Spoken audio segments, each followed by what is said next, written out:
Hi, this is Joe Tate, and you're listening to the Sports Fix. Sports Fix listeners, do you tweet? So do we. So tweet with us 24/7 at the Sports Fix CLE.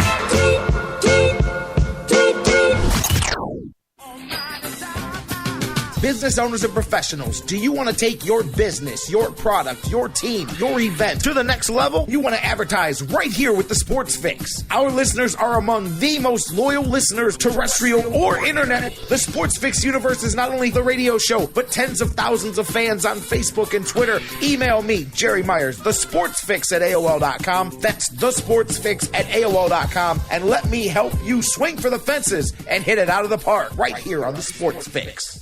Portions of the Sports Fix brought to you by Fantasy Jocks. Looking to upgrade your league trophy? Check out fantasyjocks.com for championship belts, rings, trophies, and more.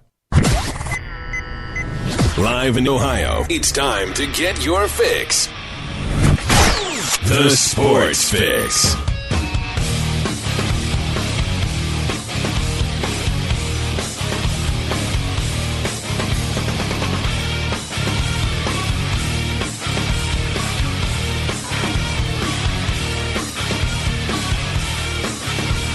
All right, here we go. I'm on the air, off and running. Another edition of the Sports Fix. Man, some of you guys got me fired up. Not you guys. Conversations I've had here. Get ready to go on the air. Got a brother fired up here. And the news in general does, you guys. I'm telling you, I don't know how some of you guys do it. Battling through the muck that is some of the garbage that the media puts out there. And I don't mean my normal... Let's turn that down. I don't mean the normal bad media stuff. Sometimes we talk about bad perspectives or bad opinions. I'm just talking. I don't even know where to start today's show because I've got a couple of the exact same thing with this just ridiculous stupidity that happens in the media, the 24-hour cycle sometime, man. I mean, I can't believe that I'm watching... At least, because Kevin Love, I got a few things to say about that. But at least there, people are using his own words to speculate things. And again, we'll get into that in a minute. I wanted to talk about that to start the show. But, man, this trading the Browns for the Titans thing, and if you don't know what I'm talking about, I'll get into it in a little bit. I cannot believe that news outlets have run the gamut. TV, cable, media, internet, all the different platforms, people across the gamut have ran variations of this story that is such a non-story. The original source from this, it was an article, a small blurb of speculation in I believe it was CBS Sports was one of the initial sources, but literally all there was this, and it's like fantasy talk. It's like if right now I said there's rumblings that LeBron would like the Cavs to trade for Kevin Durant. Well, who wouldn't? And I know he's hurt. I'm saying in a perfect world. But so somebody go run with that and say, man, word out of Cleveland is the Cavs are trading for Kevin Durant. No, that is not the word out of Cleveland. That is what I speculated and told you that I was thinking. Man, this article. See, I got to do the intro and everything. We got to get this in before we get too deep into the show. But this thing started with the words rumblings continue of an impossible scenario where by the way, the Tennessee Titans don't have an owner yet, but once they do have this unknown as of yet owner, we may know who it may be. We may speculate who it may be. Then somebody else is speculating that after we speculate who this new owner is, then we speculate and rumble that maybe Jimmy Haslam might want to make an impossible to do trade of his franchise for the other franchise with the owner to be named later. It is ridiculous. And people went off and running with this thing. And I'm like, are you serious? Show me the source article. And everybody keeps sending me back to the initial CBS Sports article. And I'm like, am I missing a line? Do you guys have X-ray vision that I don't see where it says anything other than this ridiculous fantasy scenario? And then at the end of it, it even tells you that it's impossible. I was joking with Bruce Wood before the show. I said, this is not like 1936 where two owners of baseball teams could just go, yeah, I'm tired of my team and you're tired of your team. Let's trade teams. You know, it was a little bit more of a simple process than it is in 2015 to go trade a couple of $1 billion franchises. You know, this isn't throwing bubble gums on the table and saying, hey, I got doubles of this guy, and this guy. Who do you got? It's a little bit more complicated. But, man, the way the people ran with it, that's the thing, is that I don't get mad about, speculation. Oh, that's sports talk radio. That's what we do. But what trips me out about the media is how it's like I always joke about quoting a rumor of a rumor of a rumor. And if you quote it 3 times, it becomes fact because you go, well, what were your 3 sources? Well, that guy, and that guy. Well, each one of them said it was a rumor, but since 3 people confirmed that it was a rumor, then we're going to just say that makes it a fact. It's like, I'm telling you that's the thing is that, Bruce, I use him as an example because he doesn't mind me pointing him out. He's hitting me up. He's like, oh, man, big story. Haslam going to trade the Browns. I said, what?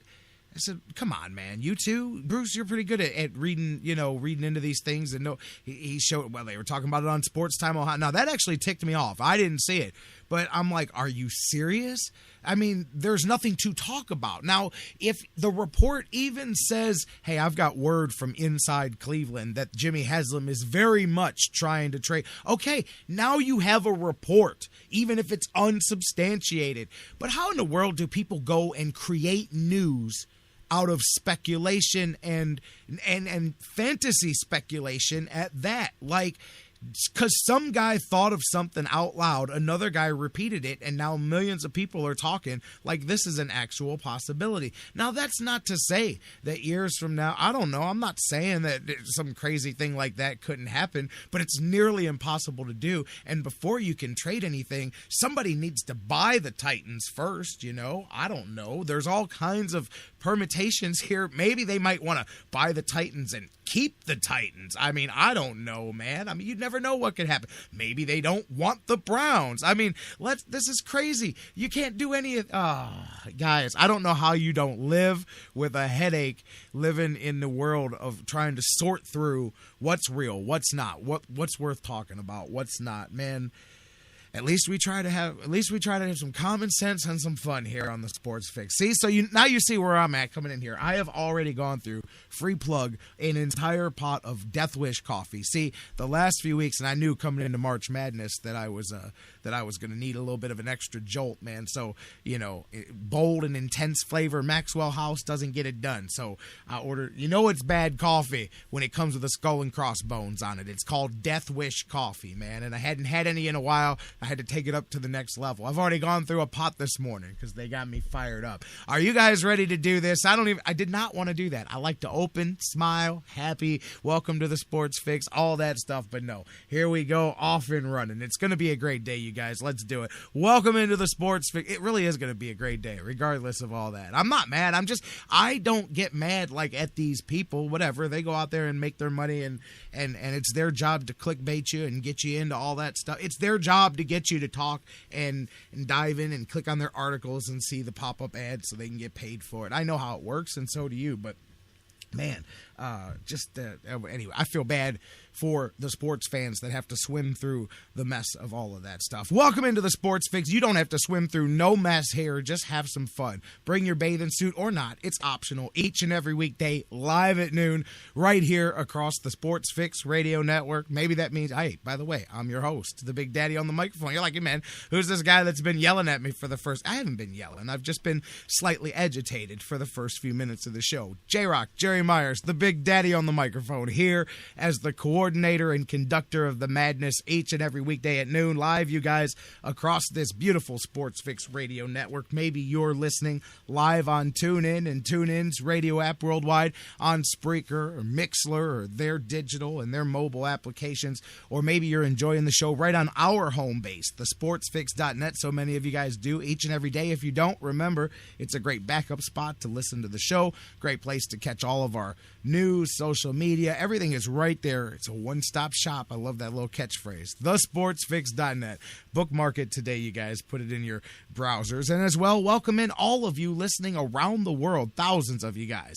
Different time zones and countries on digital delay 24 hours a day on iHeartRadio, the world's largest internet radio provider, on iTunes and Stitcher Radio and CarPlay and SoundCloud and all of the other places and podcast and DJ services, all the places that you feed, subscribe. There we go. Let's invent some new words to start the show. All the ways that you get your fix. Thank you guys so much for doing it. Be a part of the show. Phone's going to be tight today. We've got Jeff Gorman from Indians101.com coming up in just a few minutes here. He is going to join us talking some Tribe. Dr. Football in the house a little bit later. Yeah, we'll get back into that non-story story, and we'll talk about all of the stuff going on here. There is some Brown stuff to talk about today. Johnny Manziel set to come out of rehab. Browns Mike Pettin just got done talking to the media at the owners' meetings. Hard Knocks out. And I got to tell you, I'm very glad that common sense saw its way through there, because for no reason other, I mean, really, if you want to stop right there at Johnny Manziel, you don't need that. You do not need that circus around whatever he's trying to deal with at that point in time. You don't need it. Plus all the other reasons too. I'm very glad that it appears common sense has gone through. Browns have declined to be on Hard Knocks. We'll talk about all of that with Dr. Football a little bit later. We got a lot to get into. Season ends, unfortunately, for the Cleveland State Vikings last night. Tons to do, guys. Phones are open, and even if they're not, you can call 24 hours a day. 216-539-7535. 216-539-7535, the number to call. Or you can use social media. As always, get to us 24/7 on Facebook and Twitter. Search for The Sports Fix or look for Facebook.com/The Sports Fix. Tweet with us at The Sports Fix CLE. The Sports Fix CLE. You can email us thesportsfix@AOL.com. And the other thing, hey, talking about media messes. And like I said, at least this one they took his own words and went with it. But boy, Kevin Love, Lord forbid you go out there and be honest a tiny bit. See, people want to criticize athletes for giving plastic answers to questions and just giving lip service or blatantly lying and manipulating to the media. You know, those athletes that wherever they play, that's the greatest town, greatest team, greatest owner, greatest fans, greatest teammates that they've ever had until they move on to the next set of greatest owners and greatest fans and greatest teammates in whatever the next city is that writes their paycheck. A lot of guys do that, and people yell about it, and they complain, and they say these people are phony and they're disingenuous and they're manipulative, and in so many ways that's true, but you wonder why sometimes, man. You wonder why Marshawn Lynch, and look, I'm not starting a whole different debate. You wonder why he just goes, I'm all about that action, boss. Just here so I don't get fined. Because you know what? When you do say something, they're going to run with it either way anyway. And that's fine. You stand behind what you say, and I'm not saying that you shouldn't be held responsible for what you say, and you should think about what you say. But, man, all Kevin Love did was come out and talk frankly about his situation. And I thought, man, okay, nothing wrong with that, man. Right away, people jump on the fact that he said LeBron James and I aren't the best friends. You know, hey, first off, who cares? Like, okay, you can't hate each other, but brother, this is a job, just like any other job. Working at a radio station, working in the plastic plating factory, working on the football team, the basketball team, the fire department. It doesn't matter what you do.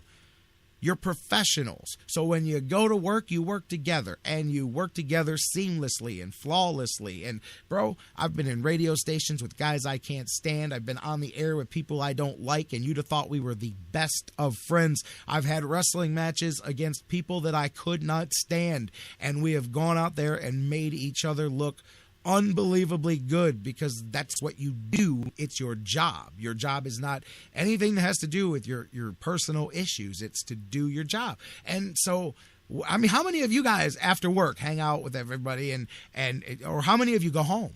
Doesn't mean you hate the people you work with. It doesn't even mean you dislike the people you work with. You go to work, you have fun, you do your thing. You go home, you have fun and do your thing, and then you come back to work. Anyways, people run with that. See, it's proof, man. He's on his way out. I have said all season long, and I've got to say, Terry Pluto, if you're listening, I know you're listening, man, because I joke. Either Terry Pluto and I have a very similar mind thought on things, or Terry Pluto listens to this show from time to time because he wrote an article.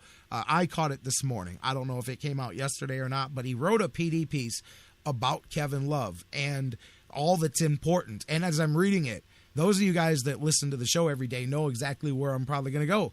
It sounded like what I've been saying over and over here when it comes to Kevin Love. The problems that people keep creating or talking about or speculating, there goes that word again, is nothing to do with what's going on now. Those are questions for next summer, for next season, for next contract. Those are questions for Kevin Love personally that have nothing to do with the Cavaliers this season and what they're doing. It doesn't affect it in any way, and you can see that clearly on the court. It is not affecting this team in the teeniest way. Not at all. Not affecting them at all. So it is a non-issue. It will be an issue when you decide as a franchise, okay, if this is going to be your role, are you willing to do it for this much money? Or do you need this much money? Or are we willing to pay this much money? That's different stuff. And that's the conversation that you have in free agency when this summer comes. Has nothing to do with this season. And that was basically the point of what Terry Pluto was talking about in the article that he wrote about Kevin Love. Because like I said, all he did, Kevin Love came out and said, hey man, he was so honest about things. He was on Mike and Mike. He was on Dan Patrick. He talked about the struggles that he's had. He didn't hide from it. He didn't, run from it. He talked about the difficulties fitting in. He talked about, he said his quote about LeBron was, our relationship is fine. We're not best friends. We're not hanging out every day, but we see each other every day. Our relationship is evolving. That's the other thing, too. Kevin Love and LeBron James, Kevin Love and Kyrie Irving, Kevin Love and everybody in Cleveland, their relationship is what? 3, 4, 5 months long? Not even. Is it? What? Let's see. October, November, December, January. 6 months. 6 months at most. That's a long relationship, I mean, so of course they're all evolving, but he made the mistake of being honest, coming clean, talking and saying, hey, but guess what? This thing is still working. He goes, that's why I'm not reacting badly. Now, if this was different, maybe I would have a problem with things, but I don't because we're winning and we're heading towards the playoffs and we're rolling and, and then of course he was asked about the MVP and he said, again, just said his thing. And you know what? You can't get mad about that. Who should be the MVP? Should it be LeBron? No, I think it should be Russell Westbrook. And everybody, oh, man, you have to say it's your own teammate. And I guess, I don't know. I don't know that that's like the unwritten rule, but I don't know. To me, all he did was had an interview, and he just talked and said some things, and I liked everything that he said. Like, he said all the right things and about continuing to figure out how to go out there and be a professional. He mentioned it a couple of times. That's the key. Do what you do, help the team in any way you can, and try to get where you go and let the rest sort itself out where it may. But anyways, that was kind of what I was thinking about there, and I was like, man, I'll tell you what, Terry Pluto's, a lot of times we're like right there in the same thought process on some of this stuff, but come on, I mean, the guy goes out there and he's honest and people get on him. If he'd have went out there and said, me and LeBron are best friends, I love Cleveland, I'm never leaving, and then left in the summer, he'd be the biggest, oh man, you know what I mean? There you go. So what are you supposed to do? I'd rather the guy be honest and deal with it, man. That's what I've always said that, man. I would much rather people hate me for what I am than love me for what I'm not. Absolutely, because eventually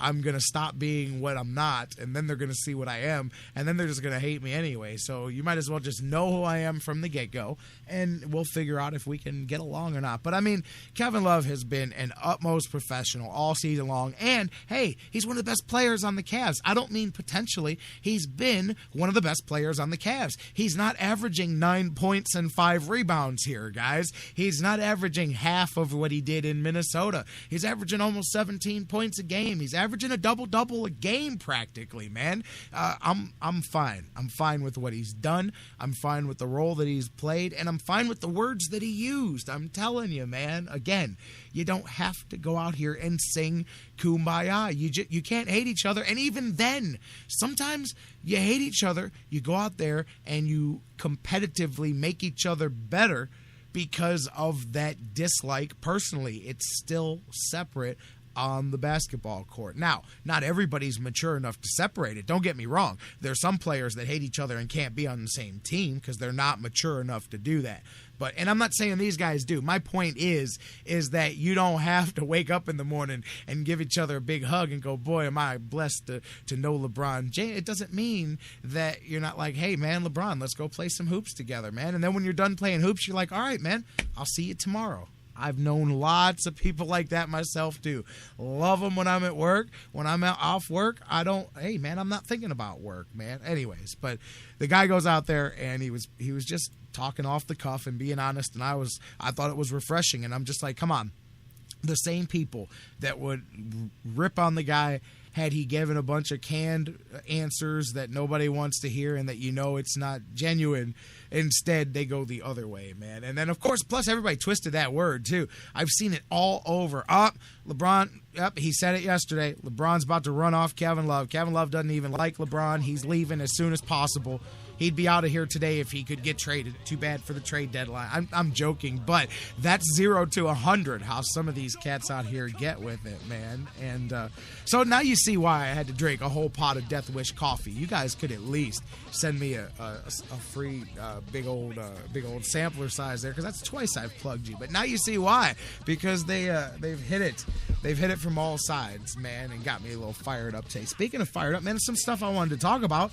Didn't even get into it yet, man. Of course, Jeff Gorman's coming up in just a few minutes. We're going to shift gears. But, man, being fired up, fighting, in a fighting mood, talk about fighting and making some money. I wanted to mention this because I saw it. I was amazed at these dollar figures. We've talked about Manny Pacquiao and Mayweather all the time. They were working on getting it together. We've been talking about it for 5 years, just like they have. The big fight is finally going to happen Cinco de Mayo weekend, May 2nd. Man, I don't know if you guys saw this, but they reapportioned the arena. They changed the ticket, the way they allot the building, the way they scale the building, it's called. And they aren't just rewriting the record books. They're destroying them. They're going to burn them. They're going to put them in the ground and rebuild new ones. I'm telling you, the amount of money already. They have rescaled the MGM Grand in Vegas. They've got it to where it's 15,000 tickets. The cheapest ticket price is $1,500. The maximum ticket price is $10,000. There are only 1,100 of the $10,000 tickets out there that cannot be bought by the public. They are strictly VIP, celebrity level $10,000 tickets. The rest of the building is scaled from 7,500 down to 1,500. Just the sellout that is guaranteed in the building alone, $74 million gate. That's just the 15,000 tickets in the building.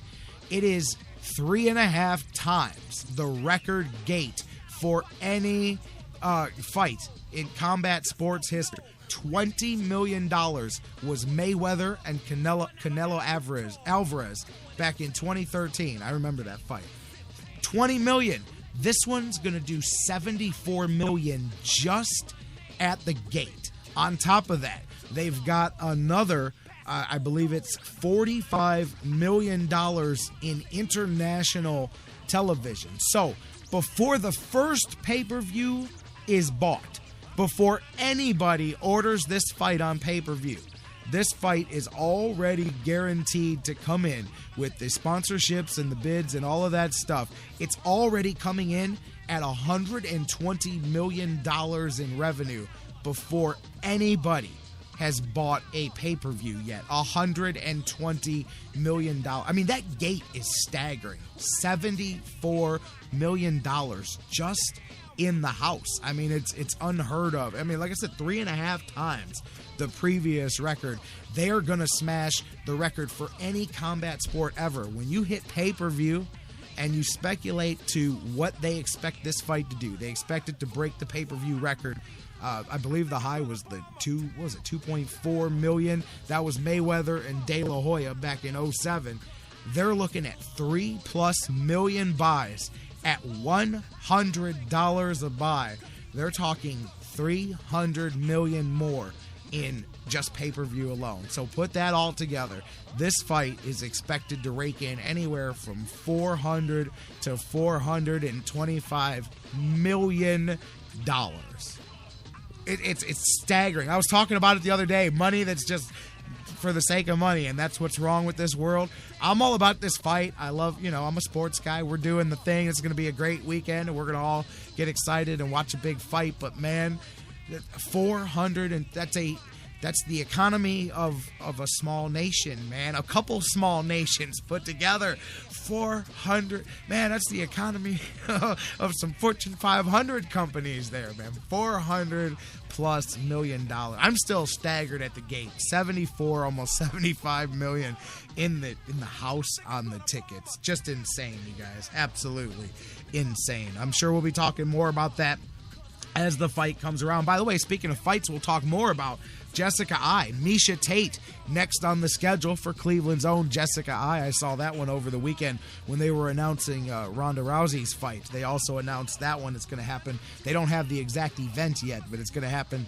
I believe it's coming up in July. They're going to be one. They've got 4 events in a row, so she'll land on one of those events there. But that should be a good fight. Jessica Eye, Miesha Tate. Of course, Tate had a couple fights with Ronda Rousey. Jessica Eye, there's a lot of talk in underground circles that if she can keep doing what she's doing, Ronda Rousey perhaps on the horizon there. We'll see. We'll talk some more about that. Let's take a break, you guys. Let's get Jeff Gorman in on the conversation from Indians101.com. We'll shift over, talk some Tribe baseball here, a lot of updates. Nick Swisher, is he going to go? It looks like a no, and so much more. Jeff Gorman joins us next from Indians101.com. Coming up next here on The Fix.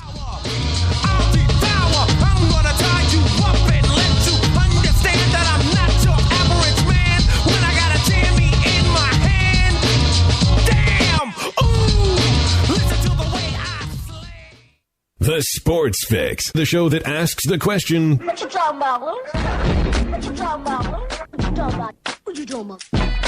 What you talking about, Lou? What you talking about? What you talking about, Lou? What you talking about? What you talking about, Lou? We'll be right back. Hey guys, before we go to the break, I want to talk to you a little bit again about our good friends at Harry Buffalo North Olmsted, the UFC, the Ultimate Fighting Championships, some of the hottest fights in the world today. Each and every one of their huge events, Harry Buffalo is one of the few places in Northeast Ohio you can go there and watch each and every UFC fight at the Harry Buffalo. And let me tell you, I've been there. The people are out the door. They are to the rafters. It is one of the craziest environments for some UFC fights. Wing Mondays, they've got great deals on wings and drinks, and every day of the week there's a different special, a different deal. And don't forget the Bison Burger, the unbelievable. It is the combination of a fantastic burger and eating healthy combined into one unbelievable sandwich. You have got to get a Bison Burger while you're there. So whatever you're looking for, whatever day of the week, Monday through Friday, Saturday, Sundays, there's something for you at the Harry Buffalo North Olmsted, just outside Great Northern Mall. Check them out today. Harry Buffalo, join the herd. Sports Fix listeners, like us on Facebook today. Facebook.com/The Sports Fix. I'm Little Teapot, short and stout. Here is my handle and here is my spout. No, Dad, like this. When I get all steamed up, then I shout, tip, me over and Pour me out. This is WWE superstar Roman Reigns. The smallest moments can have the biggest impact on a child's life. Take time to be a dad today. Visit fatherhood.gov, brought to you by the U.S. Department of Health and Human Services and the Ad Council. Fantasy sports lovers, you put so much time, hard work, and effort into playing week to week that it quickly stops being a fantasy and starts getting real. And when the smoke clears, you want to show off those victories with a real prize. I mean, a really real prize. Nobody does that like Fantasy Jocks. The crew over at Fantasy Jocks have beautiful, high-quality, and heavy-duty championship belts, rings, trophies, and so much more for all your fantasy sports needs. There's literally only one place to go. FantasyJocks.com. No football? No problem at Harry Buffalo North Olmsted. The excitement never stops. Every day of the week brings a different set of food and amazing drink specials. Fight fans, Harry Buffalo North Olmsted is the home for every UFC pay-per-view live on the big screens. And let's not forget their mouth-watering trademark, the Bison Burger. Nobody does bison like Harry Buffalo. The perfect combination of healthy and delicious. What are you waiting for? Get to Harry Buffalo, just outside Great Northern Mall today. Harry Buffalo. Join the herd. Hello, Cleveland. This is WWE Hall of Famer Mick Foley, and you are listening to the Sports Fix. Yeah.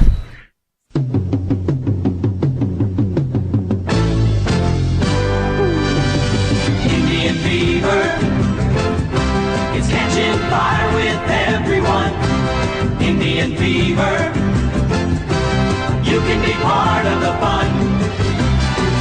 You're the winner at every game. That's where the excitement begins. So catch Indian fever, be a believer with the Cleveland Indians. I had to get my weekly dose of that as we get back into it. Welcome back to the Sports Fix. J-Rocc back with you, rolling on. We're going to talk some Indians fever and some baseball with Jeff Gorman. It's a Tuesday. Jeff Gorman from Indians101.com is here. During the break, I got hit up.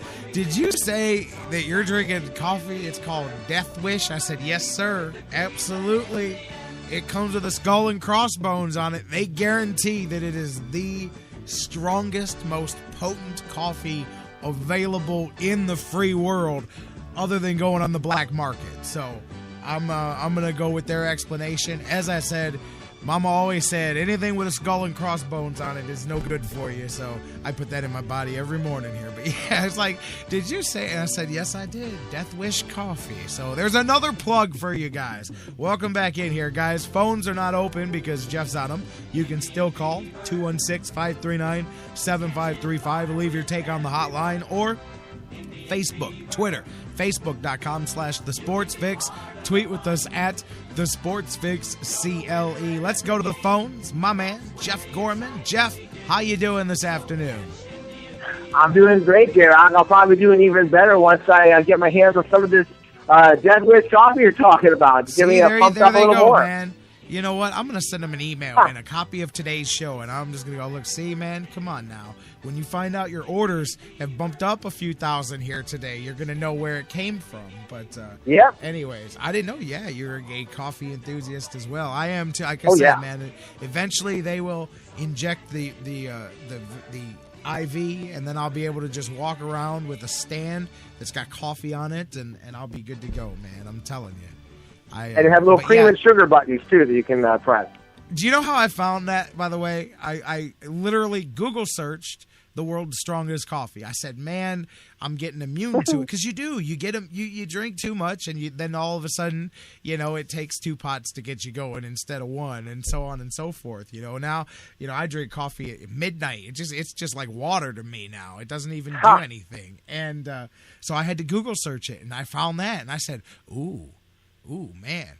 And, the more they tell you that we're not allowed to sell it to you, the more I want to buy it. So I said, that's what I want. I had to go get an email account from a foreign country because it's illegal in 17 countries. No, I'm just kidding. But it's a burner account for coffee. I love it. I'm feeling good. I'm telling you, man. I just want to go buy an acre of wherever they get their beans from, man, and then I'm good to go. But how you doing today, brother? I'm doing great. Been ready for baseball to start pretty soon. Things are starting to slowly come into focus. And, it's not going to be very long before April hits, and then we're off to the races. Absolutely, and I need to load up on the coffee today anyway, because tonight, get back to a little late night baseball. Indians going back to the late side of the schedule again. I had some fun with that going into the weekend, so we get to do that again tonight. But I don't know, where do you want to start on the diamond here? Of course, a lot of places we could go. Nick Swisher not going to be ready for opening day. We kind of knew that was coming, but the Indians go ahead and make that one official there. No big surprise, and a lot of things still in play when it comes to how this roster is going to shake itself out. Now that leaves perhaps the potential there for somebody else that maybe was on the bubble to make it in here. How do you see 24, 25 on this roster breaking down? Well, the Indians are blessed with a lot of versatility. I mean, especially just coming from two guys. It's coming from, Mike Aviles and Zach Walters. They can both play all over the place, even in the outfield if they have to. But, of course, even without Swisher, you've still got Moss and you've got Murphy and you've got Ryan Rayburn to cover, DH and right field. So you got to wonder who else could possibly make the team. And, I really would be tempted to bring up somebody like Jesus Aguilar. But the problem is, if he came up, he wouldn't really be able to get enough at-bats to really keep. He's kind of like Francisco Lindor in a way. Like, if you're going to bring him up, you want to give him, a full slate of at-bats to sort of help him develop. So, I would really be tempted to just, call him up and just have him be the starting DH and, let him, really get a lot of at-bats there. That would be fun. I'll tell you what. But I kind of don't think they're going to do that. I was just going to say, Dan Wismar was right with you. He mentioned that Aguilar as well as somebody that he thought may now come into play there with that opening up. Because, I mean, of course we've got, as he said on his tweet, the luxury of time, but you've got Jason Kipnis in the mix there too, even though he says nothing to worry about. We're taking the luxury of time here to get ourselves ready for the season, but 5 straight games he hasn't played. You've got the issues. Of course, he's still looking to come back strong from last year and the oblique injury and the down production there. So, I'm sure that has to be weighing in the back of the mind too, because you've got, where you do have some depth and some versatility. They are, kind of tenuous in a couple of places here. So it'll be interesting to keep an eye on Kipnis as he gets that loosened up and starts to get back out there heading into the last 10 days of spring. Right, I know. That was a little bit disconcerting to have, Kipnis be running into this problem because, we really, one of the keys to this team, making that step forward is getting production from Kipnis and hopefully from Swisher too, in addition to adding, Moss on offense. So once, of course, like you said, we knew that Swisher was not going to be ready quite yet. But, if Kipnis goes down, hopefully it's going to be just for a few days, but you have to wonder, if it's symptomatic of something more. You have to wonder if you're going to be able to count on Kipnis for the whole season. And if you can't, then you start asking yourself, well, if Kipnis is out for a long time, do you go ahead and bring up Lindor and let him start at short and, move Ramirez over to second base? Or if it's not if he's not out for too long, you just let Mike Aviles cover things, at shortstop, so you're not yo-yoing Lindor up and down. Because again, once you pull the trigger on Lindor, you want him to be up for good. Oh, absolutely. And with Kipnis, I got to mention, because there's a lot of people that look at, and I think that may be where Bruce is going here with his comment in the chat room. Look at Kipnis, and they just ready to move him out of the way and say, okay, well, if Lindor goes to short, then we can slide Ramirez over to second, and boom, we're there, good to go. Yeah, that may work. Number one, I agree. Like I said, it seems like Terry Pluto, and I agree with a lot of things. I saw him the other day say exactly what I was thinking, which is that, the untested combination, that's not, the most favorable thing. I wouldn't mind having some experience, even though Kipnis is what he is. But here's the thing. Regardless of what you think of Kipnis, that commitment that the Indians made to him was not that long ago to where the Indians are not in a position to cast him aside this quickly. There's no way possible. They're just not. Number one, because of the precedent it sets towards other players who make long-term commitments with your team as well. Yeah. You can't do that. So it's not like the Indians this isn't Wally Pipp. It's not like Kipnis is going to go to the bench here and Ramirez and Lindor are going to take over and it's going to be happily ever after. Maybe that's the end result a year from now or something like that. But in the off season. Now, if that scenario plays out all season long, then maybe in the off season, Jason Kipnis becomes a trade prospect for something of value there, something that you try to put together. But that is not, you can't make that decision coming out of spring now. I mean, when was that contract signed? When did they do the extension? Was it just last year? Or was it the year before? I think it was going into last year. Yeah, I think last offseason they signed him to a real long extension, as one of the cornerstones of this team. And then he had a really down year last year, of course, with the oblique injury. And it's just going to be interesting to see. I mean, it was I April hope we of can last see year. it was 1 year ago next week. I'm sorry, 1 year ago next week that he signed the $50 million 6-year contract extension. So, you cannot. That's a long time. You cannot sign a guy to a contract like that, say he's part of your core, and move on like that. It's just not possible. Like, there's some people, though, that think that's the way this could go now. And I'm like, okay, maybe a year and a half from now, maybe next year's trade deadline, still, because of, if no other reason, then what behooves me, if I'm one of your young players, to sign an extension with you when I go, well, wait a minute, that works for you, but not for me, because the minute you decide to move on, you know what I mean? And you're still getting paid, but usually when guys make that extension, they sacrifice money, and they do it to help the team as well. It's a give on both sides, They give up some free agent years and dollars, and the team gives up some guaranteed money, and everybody's happy. So, they didn't necessarily do that to go be traded somewhere else and now be stuck in Chicago for 6 years or something like that. So the next guy will be much less likely to sign a long-term contract with you, and then you have trouble keeping your guys. Right. So hopefully this problem will solve itself. Hopefully Kipnis will, his back will heal up and he'll be able to play a pretty full slate of games. I'm a Kipnis guy. By the way, I love him. I know that he's been down, and I know that he actually was down much more than he's been up if you look statistically at how he's gone. And maybe that success was the outlier, but I still believe there's a baseball player of some value in Jason Kipnis, and I'd love to see him prove me right, but maybe he'll prove me wrong. What do you think? I think he's going to be okay.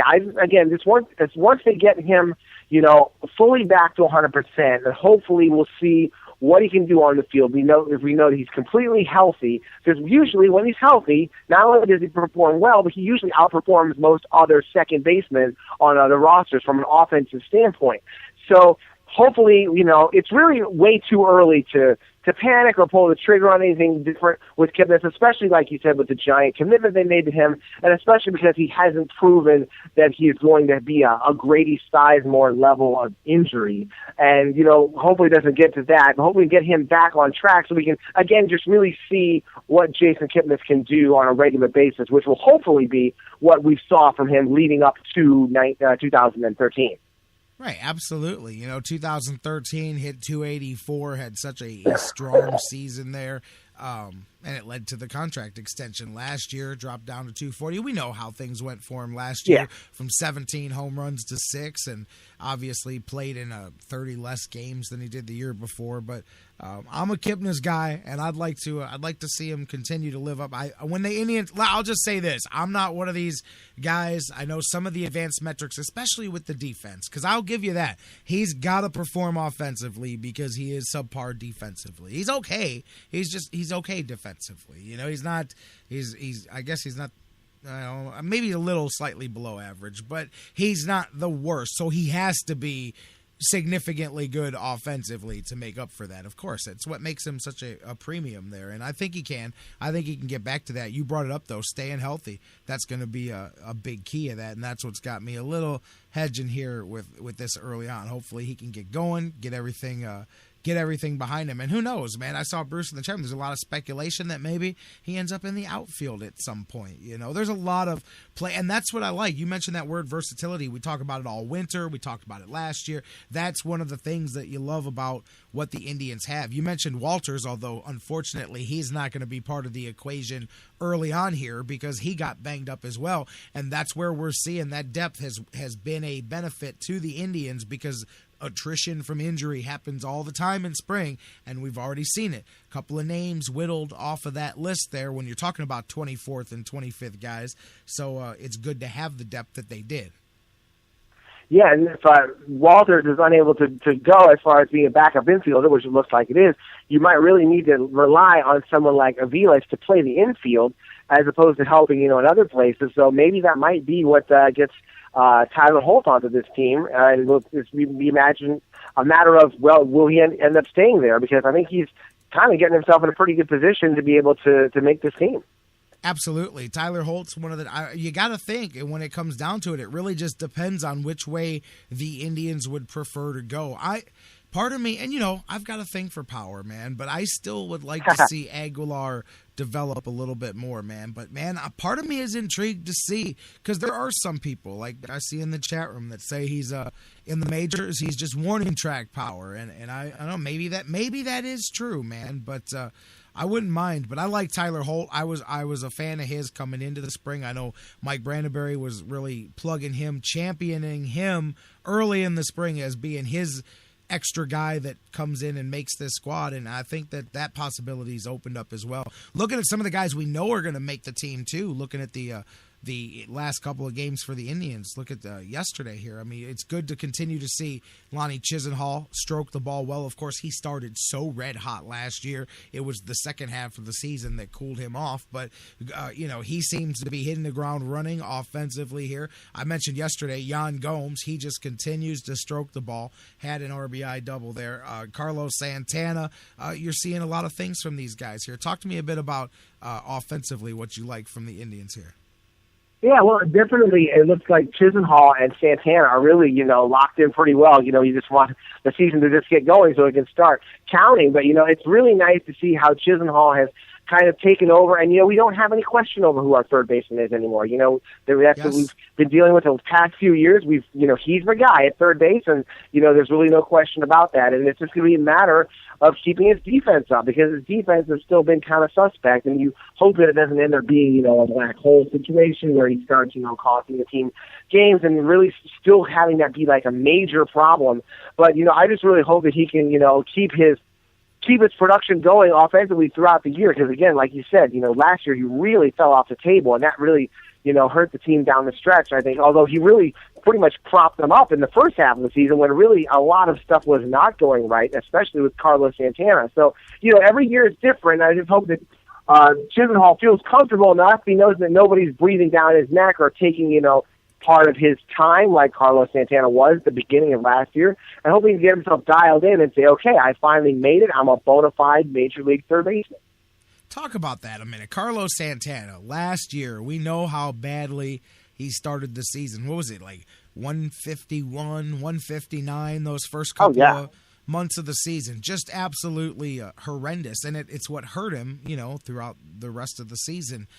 Yesterday, Carlos Santana hits his third home run of the spring. I'm trying to pull it up here, but I don't even know if they keep spring stats for previous seasons. I don't know if I can even find it, but if any of you out there listening can, let me know. I'm curious how many he hit last spring and what his batting average was last spring, because that is a good sign to me, because he struggled early and then got himself right as the season went on. Carlos Santana hitting the ground running is also a big key to this one here, especially with the other guys around him. The addition of Moss there that we've mentioned. I really like how that 3-4 man grouping in the middle, Dan and I were talking about it yesterday, could end up being really productive and talked about amongst baseball as a grouping of players you don't want to mess with, and Santana is such a key to that, and his eye is so much more important when he's stroking the ball. So I don't know, again, if somebody knows how many home runs he hit last year, but he's got 3 here early, and he's hitting the ball well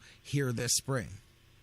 Yeah, I think it really helps him that he knows that he's going to be the everyday first baseman. Of course, last year he was dealing with third base, learning a whole new position after coming from catcher. And that's really, third base is really not easy. It's a whole different scenario, especially when they don't call it the hot corner for nothing. So now he doesn't have to worry about that anymore. He can, he seems very comfortable offensively, and I thought he did very well, especially in the second half of the year as a defensive first baseman, especially for his first year playing the position. He did really well, and think he could possibly become one of the better defensive first basemen in the league. So hopefully we have a situation where he's not, where we don't have the problem like he had last year, where he was just absolutely atrocious. It's strange that his ending stats on the year ended up looking pretty good, especially in the power category. Makes you wonder what good it would be if he performed consistently all year long. But I don't think there's going to be a problem this year. I think Santana is going to emerge as really one of the top hitters, in the division, if not the league. And if Brantley can continue to have another great season, then those two plus Gomes, then you're really starting to, and maybe even Moss, we're starting to possibly get a pretty decent offensive team going here, if everything goes well.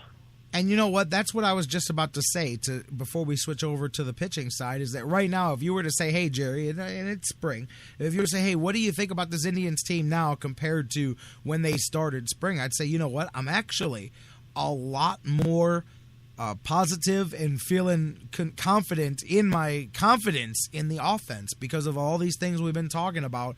A lot of the questions I had, I'm seeing, and it's spring, and there's spring illusions in the desert, the mirage. I get it, but some of these guys are not going to be playing well, even if they're doing it in spring. But I do like it. I was wondering how Santana, and as you said, having that monkey off the back of both of Santana and Chisenhall with what they were dealing with at third last year. Now Santana knows where he's going to play and what he's going to do.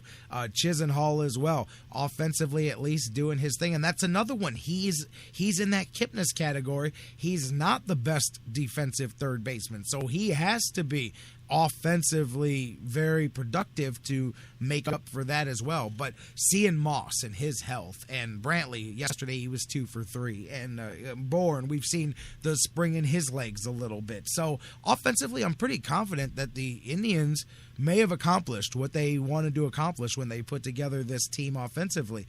Pitching, not that I'm worried. We were mentioning yesterday, I want to see this week particularly how the guys' starts go now that they've kind of made the edict that we're going to stop with the experimenting. We're going to really start getting into regular season mode. And I think that's fair. You can't really judge it before, because if it's like any of us, if you're told that this is, you're allowed to, scribble with outside the lines or whatever, and so you do it, you can't get held for it because you told me I could do it, So now let's see what they do. Yesterday, Zach McAllister did pretty well. Fifth appearance of the spring. He had 4 innings yesterday, 1 unearned run. The bullpen as well went out there and did pretty well. Atchison, Zipchinski, Shaw, Crockett, 4 scoreless innings as well. So a good, I think, initial step there. I liked what we saw with Corey Kluber in his first start since they had the meeting.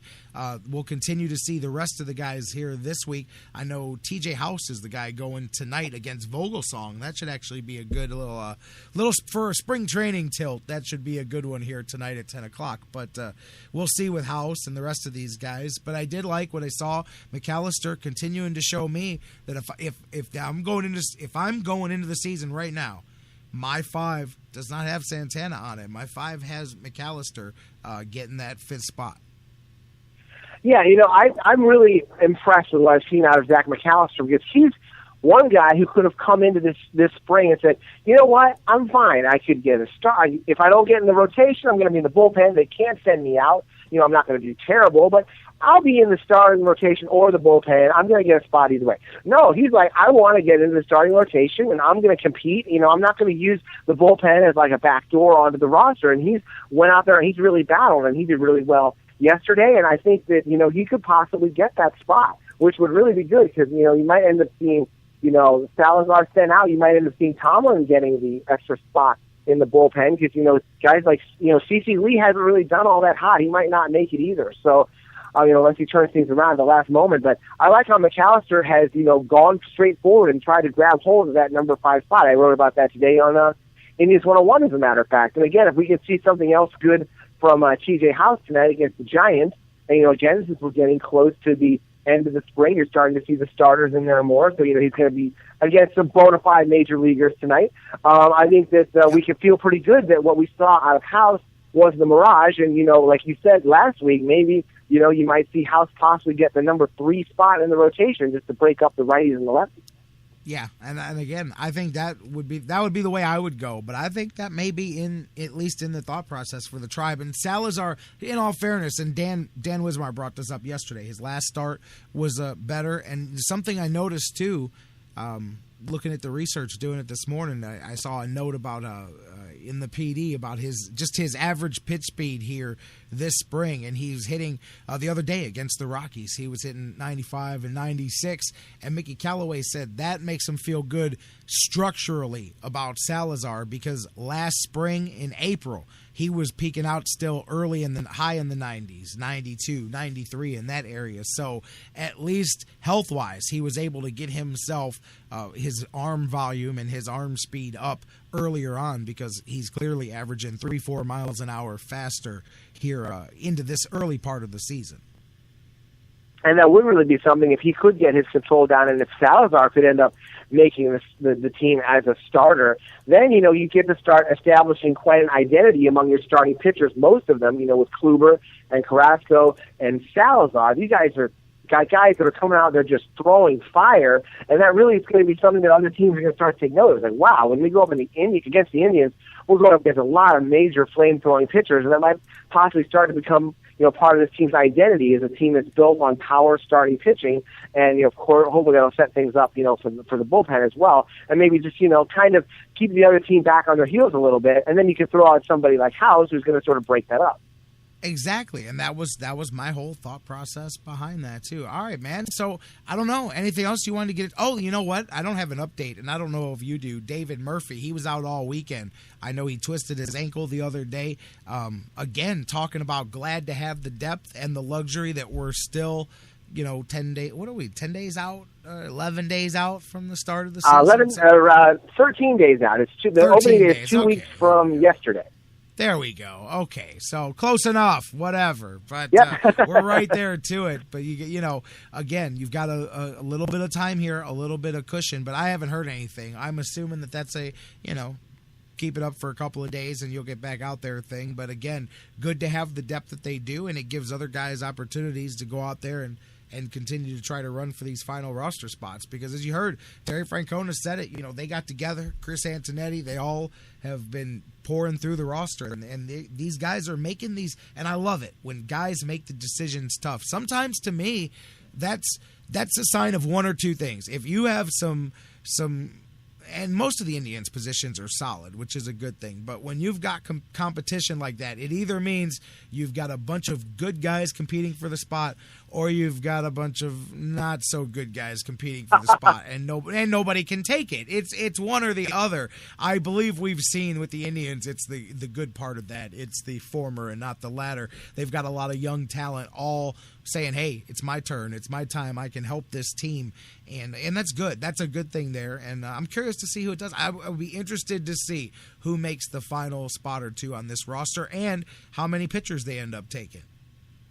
That's right, and we always put a lot of emphasis on who makes the opening day roster, but due to injuries and stuff, you're going to see those 3 or 4 guys who didn't make it, you're going to see them come up possibly sooner rather than later. So just the fact that we have that kind of organizational depth, it's going to be interesting to see if Bruce Chen and Sean Markham end up making it or sticking around, or if they end up, going off somewhere else. But I haven't seen either of them really grab the bull by the horns and become, a strong contender for the number 5 spot. Right now, I'll go this far. Probably the front runner.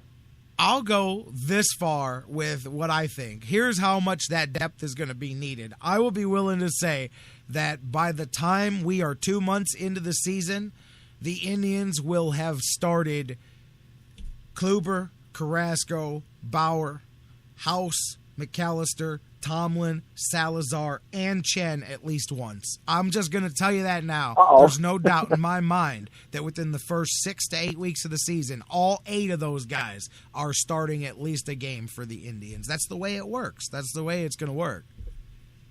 Well, hopefully it won't be that way, because remember there was one year a few years back where our starters were all just super durable. I can't remember what it was. Maybe, I don't know, 2008 or 9, but we got through almost the entire season with almost always the same 5 guys. I know that's a little too good to be true, but, if you want to compete in this season, the Indians are going to need as much health as possible, especially out of the top 2 guys, especially out of Kluber and Carrasco. If you can just get those two guys out there every 5 days, hopefully Bauer as well, then we'll be in good shape. We just need to keep everybody healthy. This is a team that's got talent, but they have to stay healthy because, we don't have as many dollars as some of the other guys.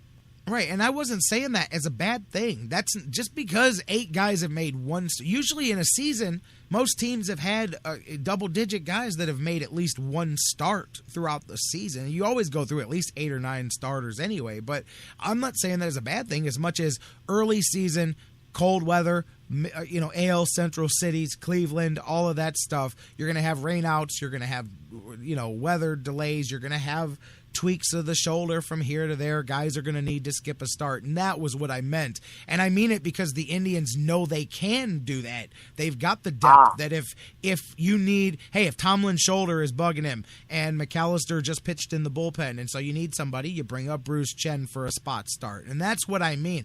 I didn't mean the Indians' rotation is going to fall apart. I mean it as a strength. I mean it as, there's no doubt in my mind they'll start 5. But, within the first 2 months, I would be willing to bet that there'll be at least a couple of guys who get at least one spot start here and there. Plus, too, if nobody reaches up and grabs it. Now, obviously, you mentioned all 5 guys all season long. If somebody grabs it to where you go, man, there's no need. Nobody's getting hurt. There's no need to make a change. But that's the other thing, too, is if it's just a spot start, then, hey, maybe you might go, you know what?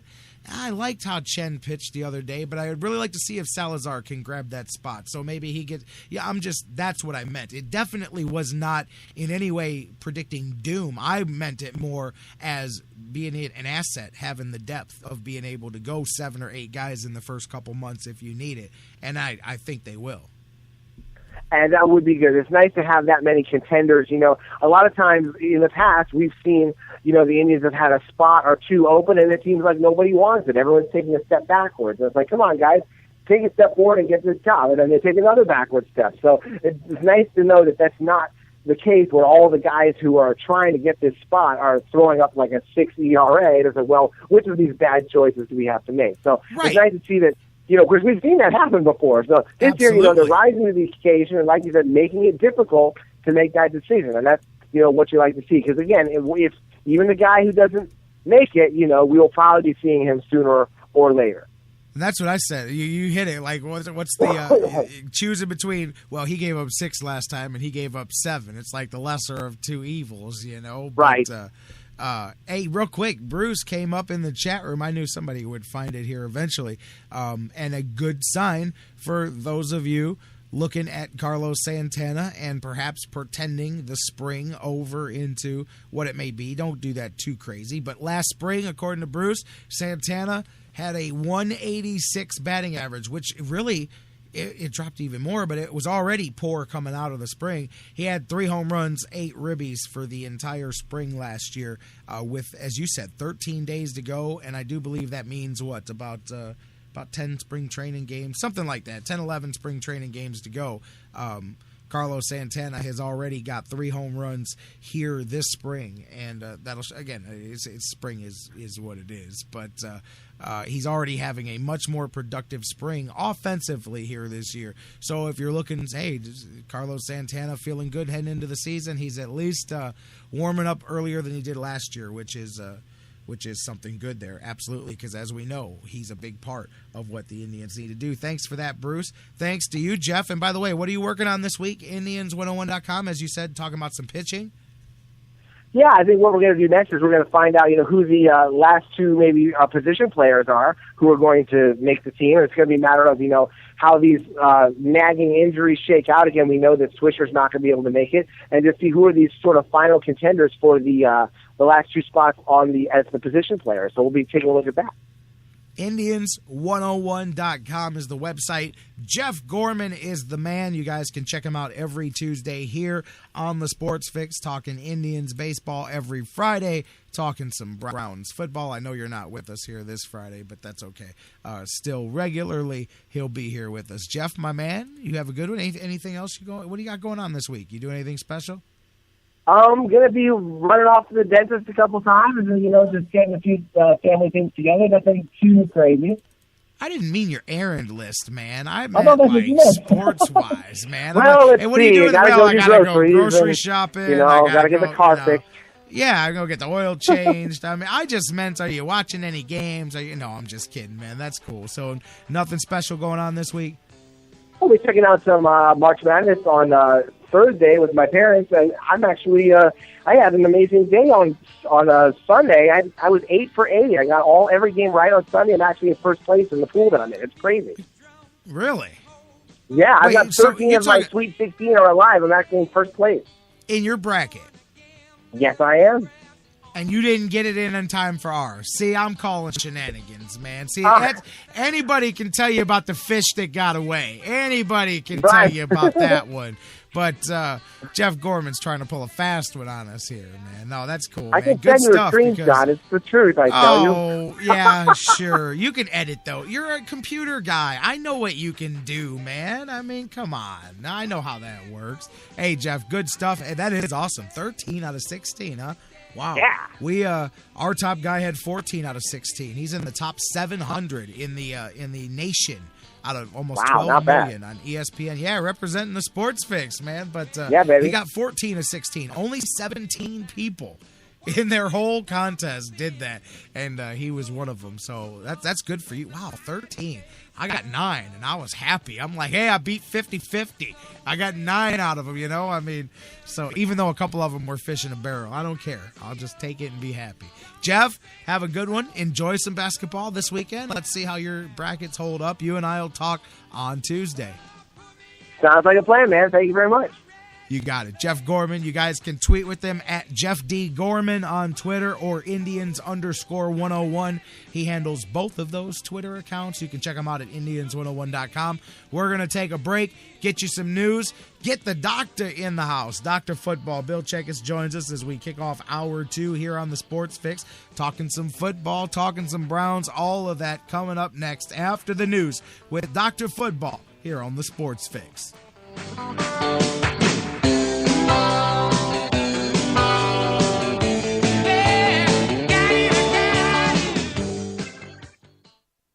The Sports Fix, your choice for intelligent talk. I'm expecting a very important delivery at the house, so could you please call me if it arrives? I'll give you my cell number. 401-555-1125. 440. No, I was just repeating the 4. 1-4. 1-4. Intelligent talk. Okay, 1125. 1125. 155. I'm not giving you quantities of the numbers. I'm giving you the numbers. 1125. Those are the last 4 numbers. Oh, I see. 1125. Yes. All right. Now read the number back to me. Let me get my pen. The Sports Fix will be right back. I'm Tyler Zeller, and you're listening to The Sports Fix. Today on Save on Taxes, we ask 100 people what costs less than filing your taxes with IRS Free File. A car seat. Oh, a pair of shoes. The correct answer is nothing. When you use Free File, you get brand name software, tax prep, e-filing, and help with the new healthcare provisions, all for free. So, did we win anything? Everybody wins. freefile.irs.gov. It's fast, it's safe, it's free. Business owners and professionals, do you want to take your business, your product, your team, your event to the next level? You want to advertise right here with the Sports Fix. Our listeners are among the most loyal listeners, terrestrial or internet. The Sports Fix universe is not only the radio show, but tens of thousands of fans on Facebook and Twitter. Email me, Jerry Myers, thesportsfix@AOL.com. That's thesportsfix@AOL.com. And let me help you swing for the fences and hit it out of the park right here on the Sports Fix. Whether it's an oil change or a new set of tires, Quick Lane at Valley Ford Truck has you covered for your car care needs. They're your neighborhood quick service experts. They also offer a low price tire guarantee. Choose from 13 brands, and if you find the same tires at a lower price within 30 days, Quick Lane at Valley Ford will refund the difference. 5715 Canal Road, right under the 480 bridge in Valley View. Come see why life is better in the Quick Lane. quicklane.com/Valley Ford Truck. Portions of the Sports Fix brought to you by Harry Buffalo. Harry Buffalo, join the herd. News break. I'm Christine Lisi with the latest from the NFL owners' meetings. ESPN's Field Yates reporting Texans defensive lineman J.J. Watt has restructured his contract, turned the $10 million roster bonus he was due into a signing bonus. That creates $8 million of cap space for the team for the 2015 season. Browns GM Ray Farmer expects quarterback Johnny Manziel to be available to play this year. Manziel checked himself into a rehab clinic 2 months ago and remains there. Farmer, speaking to Browns beat reporters, made it clear he wants Manziel to focus on becoming well, but also to compete for the starting job. The Vikings and Adrian Peterson's agent have a difference of opinion when it comes to the running back's return to Minnesota. Team owner Mark Wilf told USA Today Sports they look forward to Peterson being a part of the Vikings in 2015, but Peterson's agent told ESPN he doesn't think it's in Peterson's best interest to play for the Vikings. He missed most of last season because of a child abuse case and remains on the special exempt list.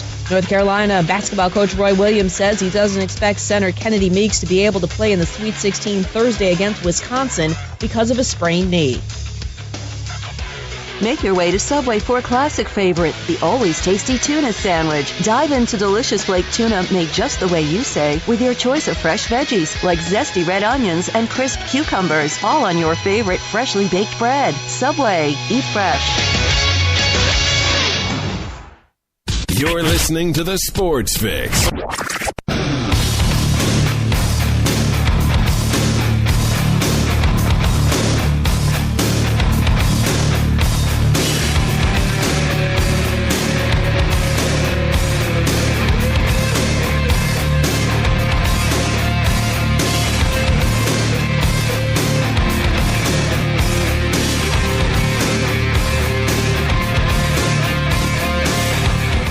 Welcome back to the Sports Fix as we roll into hour two. J-Rocc back with you here across the radio network, doing the thing.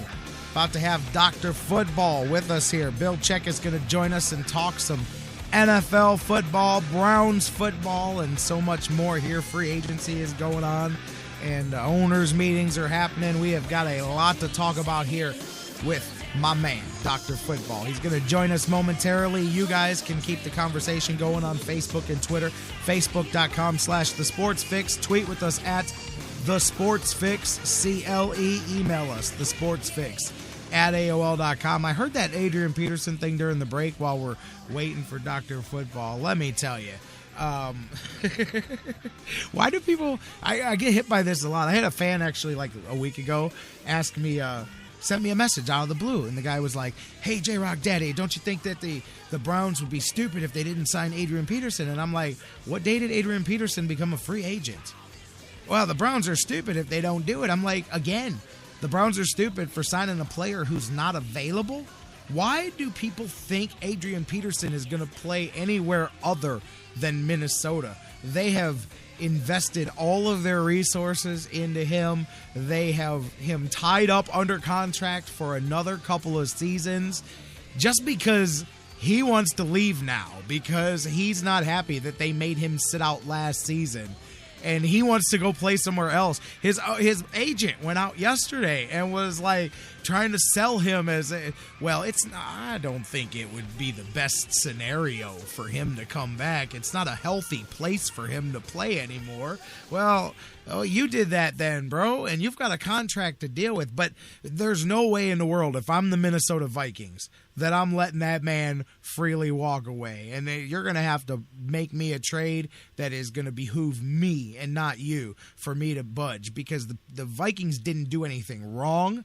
They didn't ask for this problem. They didn't treat Adrian Peterson unfairly, and that's nuts. But people keep, I'm telling you, I see it in the groups. You know, we're in hundreds of these groups on Facebook and stuff, sports talk groups, and I see people all, Adrian Peterson's going to sign with this team. I'm like, he can't sign with anybody while the ink on the contract says Minnesota Vikings until 2017.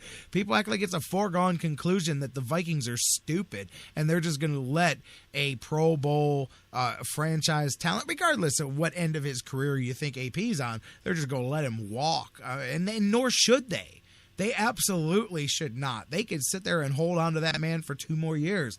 But his agent was out there yesterday posturing around the owners' meetings, and just he thinks if you wish it or if you say it enough, it'll come true. Absolutely ludicrous at all, and that he thinks that he's going to benefit from this whole situation. That last I checked, I don't remember the day last football season when the Vikings showed up to work and said, man, I hope Adrian Peterson gets accused of beating his child here today and causes a really big scandal that embarrasses the league himself and our franchise. I mean, maybe they did. Maybe they did put that evil on you, Ricky Bobby, but I'm pretty sure that they didn't.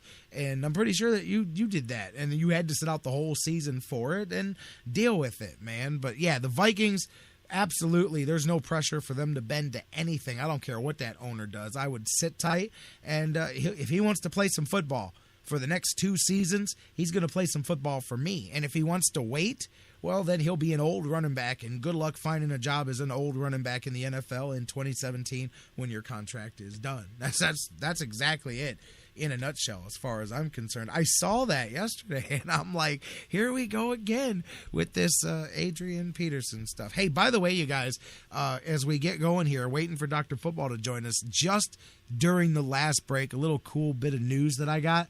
I'm not going to drop it. I'm not going to drop it here. It involves our buddy Vince McKee, the author, of course, author of some absolutely fantastic Cleveland sports books, his latest, LeBron James, Redemption of the King. And all I'm going to say is that a very cool, very big national thing has happened for Vince, and he's going to break the news of it right here on the show. We're going to do it on Friday here at the end of this week.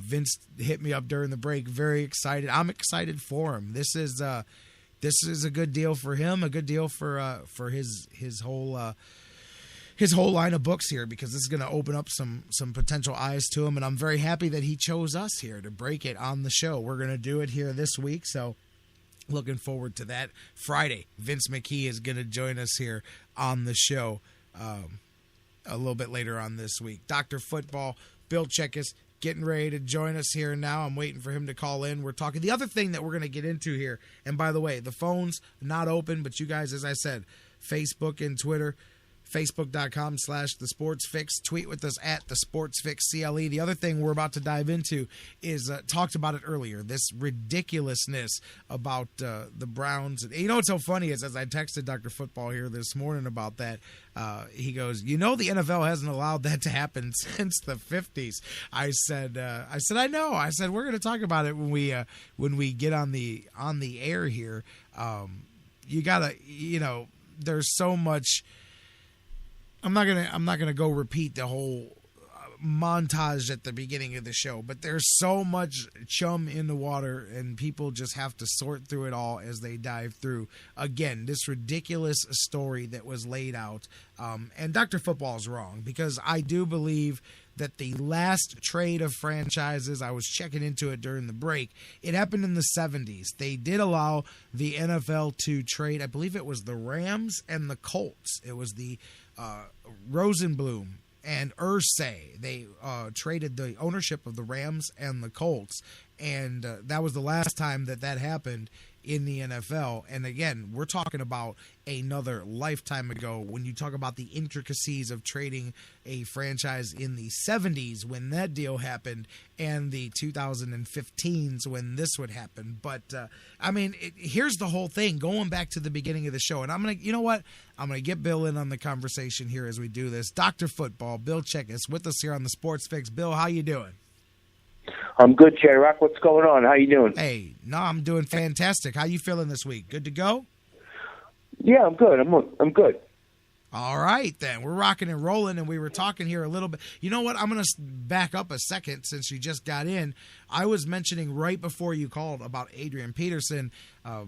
Yesterday, his agent took center stage at the owners' meetings and tried to free his client to go be a free agent. And I was saying that I've been getting hit up with people all off season going, hey, where should Adrian Peterson land, or should the Browns sign Adrian Peterson? And I'm like, why does everybody in the world think that this man is a free agent? He is not only not a free agent, he's under contract for 2 more seasons, and the Minnesota Vikings would be fools if they let him go for anything less than whatever trade they demand. They would absolutely be fools to cut this man loose as long as they hold all the cards in this situation. Well, right now, the going value for somebody of Peterson's caliber and worth as a player is 2 high draft picks, either a first and a second, or a first this year and a first next year. So you're or right. a big player. It would be Yeah. very, very Yeah. foolish.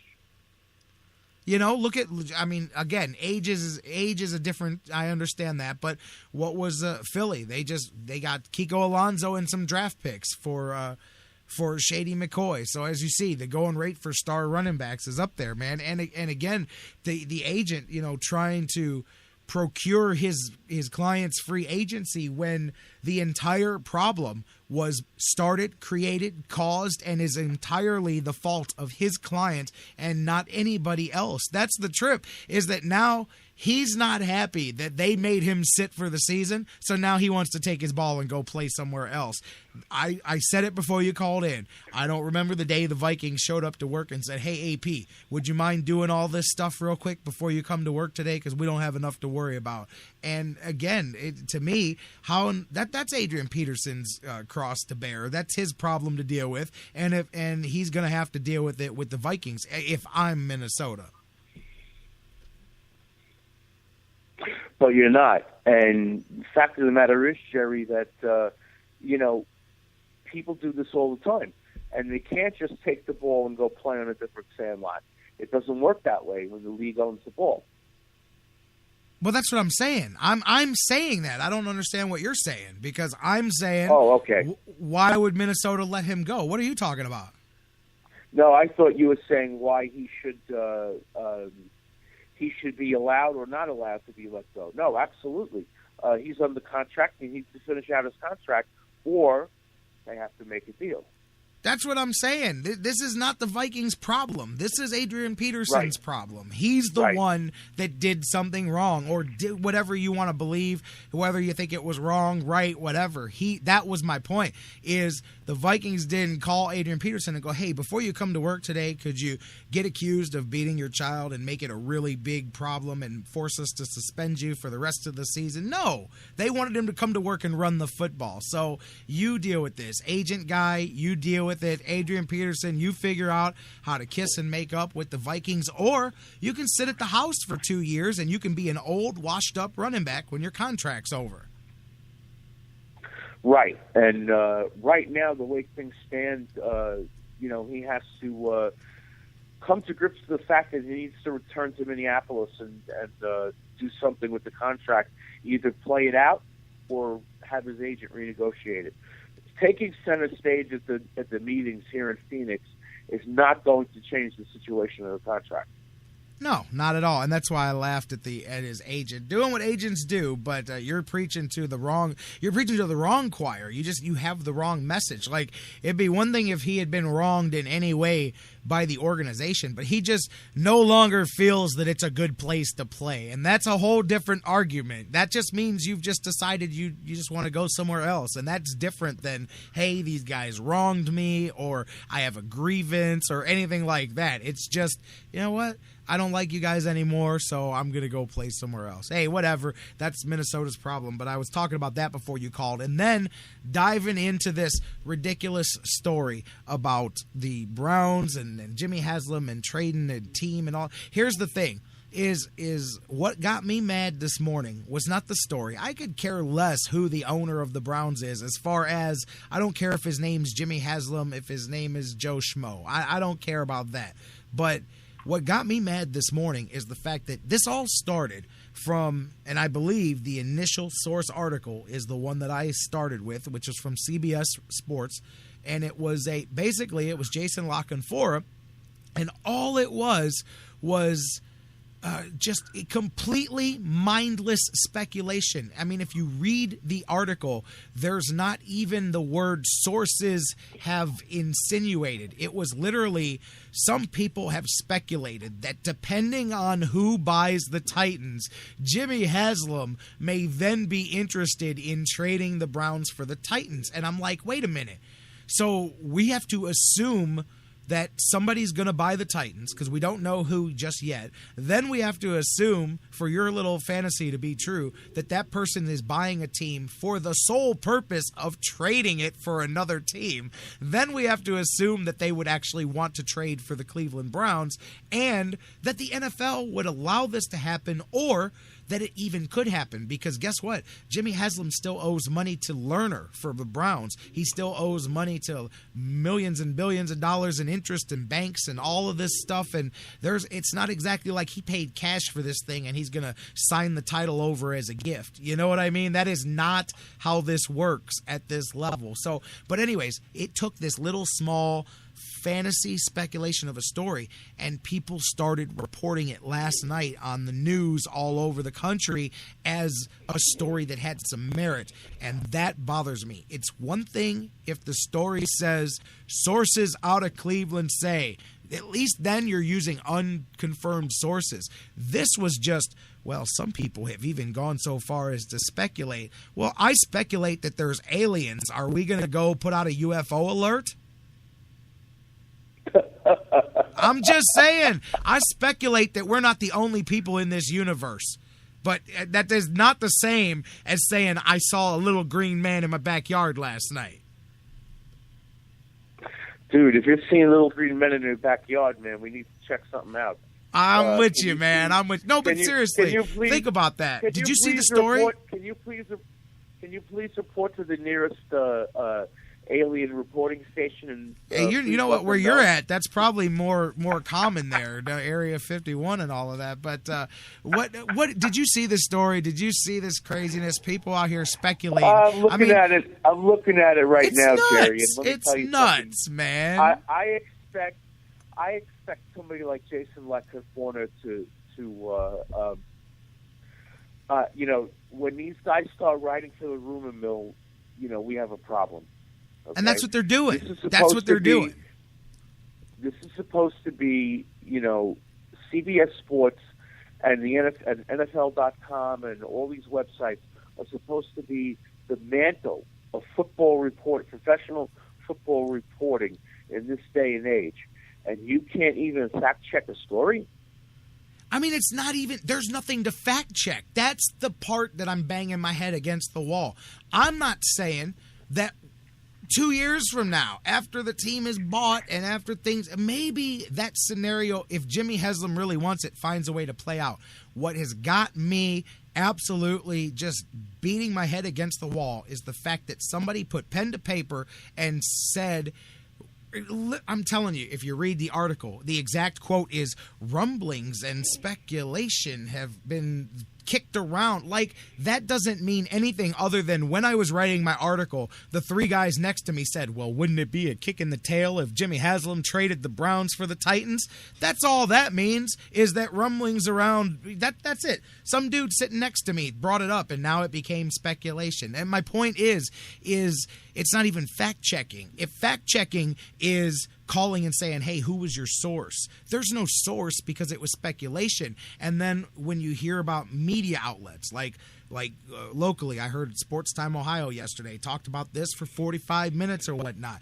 There's nothing to talk about. Now, we're talking about this because I'm talking about the problem, but there's nothing in the story to fact check. You can't call anybody because it's not true. It's pure speculation. I'm speculating right now that if the San Diego Chargers let Phillip Rivers go to free agency next year, the Browns might be one of the teams interested in making an offer. You cannot take what I just said and go, hey, word out of Cleveland is the Browns are going to sign Phillip Rivers.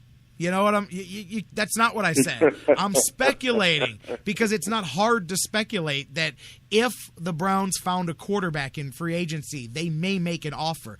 It's also not hard to speculate that if the Browns owner from Tennessee wanted to own a team in Tennessee bad enough, he may try to trade the Browns. But that's all you did. That's exactly what you did, and people made a news story out of it. That is the part of the news cycle that just pisses me off, Bill. Well, Jerry, that's the thing. We work in facts. Some of these guys don't work in facts.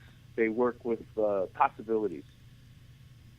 I mean, and I can work in possibilities too. If you and I want to play what if right now for the NFL draft, that's what we're doing. I'm not saying there's something wrong with that. That's playing in possibilities. If you and I want to kick around who's going to win the Super Bowl next year, we're playing in possibilities. We're speculating, but we're not presenting it as news. We're not saying, hey, this is a fact. You know, we're that's sports talk. I get that part of it, but it drives me nuts because this is a small, innocuous story, but it happens in bigger stories all the time where people, like I said, if you quote the same rumor 3 times, it becomes fact, and you go, what was your source? Well, he quoted it, and he quoted it, but they all quoted the same rumor that started the thing. So there's no actual basis to it. It's just a re-verified rumor that somehow became a fact, you know, and those are the things that drive me nuts. Right, and that's my when I teach high school communications, I give them a sample of the telephone game and how easily headlines can be distorted in the newspapers. And exactly. This is exactly what we start with every time. The telephone game. I remember that back in the day. That's for sure, man. Dr. Football, Bill Check is here on the Sports Fix as we roll on, talking a little bit. Now let's get into some other stuff here, talking about that. Coming out of the owners' meetings over in your neck of the woods today, Mike Pettin talked to the media. I am very happy that common sense saw its way through. I had no interest in the Browns partaking in the hard knocks, and mainly because they already have enough everything circling around them as it is. That's only going to add more to it. And in all honesty, I said this yesterday, take the football out of the equation. If you're truly, you know, trying to do the whole rehab Johnny Manziel thing as a good human being, last thing you need is to inundate even more of a circus around that situation too. So it appears, unless the NFL forced it, which I don't think they will, the Browns declined the invitation to be on the show, which to me is nothing but a good thing for the franchise. Yeah, you know, I agree. I don't think you really want to find yourself on TV when you're dealing with the things you have to deal with that Beret is dealing with right now. I think you prefer to have things on an even keel. Let's face it, Mike Pettin is no Rex Ryan, okay? And he's smart. You know, he may have the defensive smarts that Ryan has, but he's a lot smarter common sense-wise than to let his team be put on television for 5 weeks this summer. Right, and it's just, to me, the best thing that could have happened for the Browns is to stay away from that. Absolutely, I was glad to hear that came out, and they decided that. Speaking of Manziel, too, word came out, hey, I'm not surprised at all. I was telling Bruce before the show, I said, bro, I told you guys this the day after he went to rehab. The timing just happens to work out perfectly. Here come the stories. You guys go pull back some episodes of the show from a couple of months ago when we were starting the off season, when Johnny went to rehab. I told you guys right around what week those sentences would start coming out. Well, we're hearing word that things are going well in rehab. Johnny's going to be out in time for workouts, but no big pressure. We're just going to see what happens. But Ray Farmer gave away his intentions when he was talking to the media yesterday, when he said, hey, if he's healthy, there's no reason that he can't go out there and be the guy. That is what the Browns decided when they drafted him last year. It's what they doubled down on when they went into the offseason this year. That is why they let Brian Hoyer walk. That is why they brought Josh McCown in. That is why they have the quarterbacks that they have, because no matter how much anybody else thinks Johnny Manziel can or cannot do, the Browns are convinced and are going to give him this season. This is Johnny's ship. He is going to be the quarterback of the Browns unless he is mentally or physically unable to. The Browns are handing him the job, and it starts in April. Yeah, it's starting to look that way, and you know, we've known that he was gonna be anointed. That Jimmy Haslam was going to take out the anointing oil and spread it upon his forehead a while ago. And you know, if he look, I don't mind him coming to camp and competing and all. Hey, look, he's gonna supposedly, if he's rehab, whatever. You guys decide whatever you want on that. Point is that as long as you have a backup, like say what you will about Brian Hoyer, at least you had somebody. And I guess the Browns are willing to go with McCown, and that's what bothers me about it, is that if it doesn't work, all bets are off on where things could go at the position. But, you know, I wasn't surprised at all when I heard I was listening to Ray Farmer talk yesterday, and I'm like, of course, we already told you guys this is the way this is going to go. That's why he went to rehab when he did, so that he could get in and get out in time for the April workouts, the first mini camps, and he can get the playbook and he can start being the franchise quarterback. And they're going to tell you it's not his job. They're going to tell you that it's McCown's and that Johnny's the fifth guy on a 4-man depth chart. But I'm just willing to bet that unless he absolutely makes a mess of his opportunity here, that's going to be the guy coming out of training camp with it. And if not, then that means he couldn't beat out Josh McCown, and then you know everything that you need to know anyway, so all questions are answered. Yeah, and you know, when you look at the makeup of the league right now and the deals that are taking place, you know, the Bears reached a deal with Jenkins, Jarvis Jenkins, which is a huge deal for them. You know, the number of guys making moves in this league versus the number of guys staying put, and the number of teams that are saying to their younger players, "We're putting it in your hands. We're giving you the keys to the kingdom," much like Geno Smith is going to have in New York with the Jets. You know, there's no reason to keep, I don't want to say aging veterans, because Hoyer's not that old either, but why would you have a number 2 around when you already have a number 1?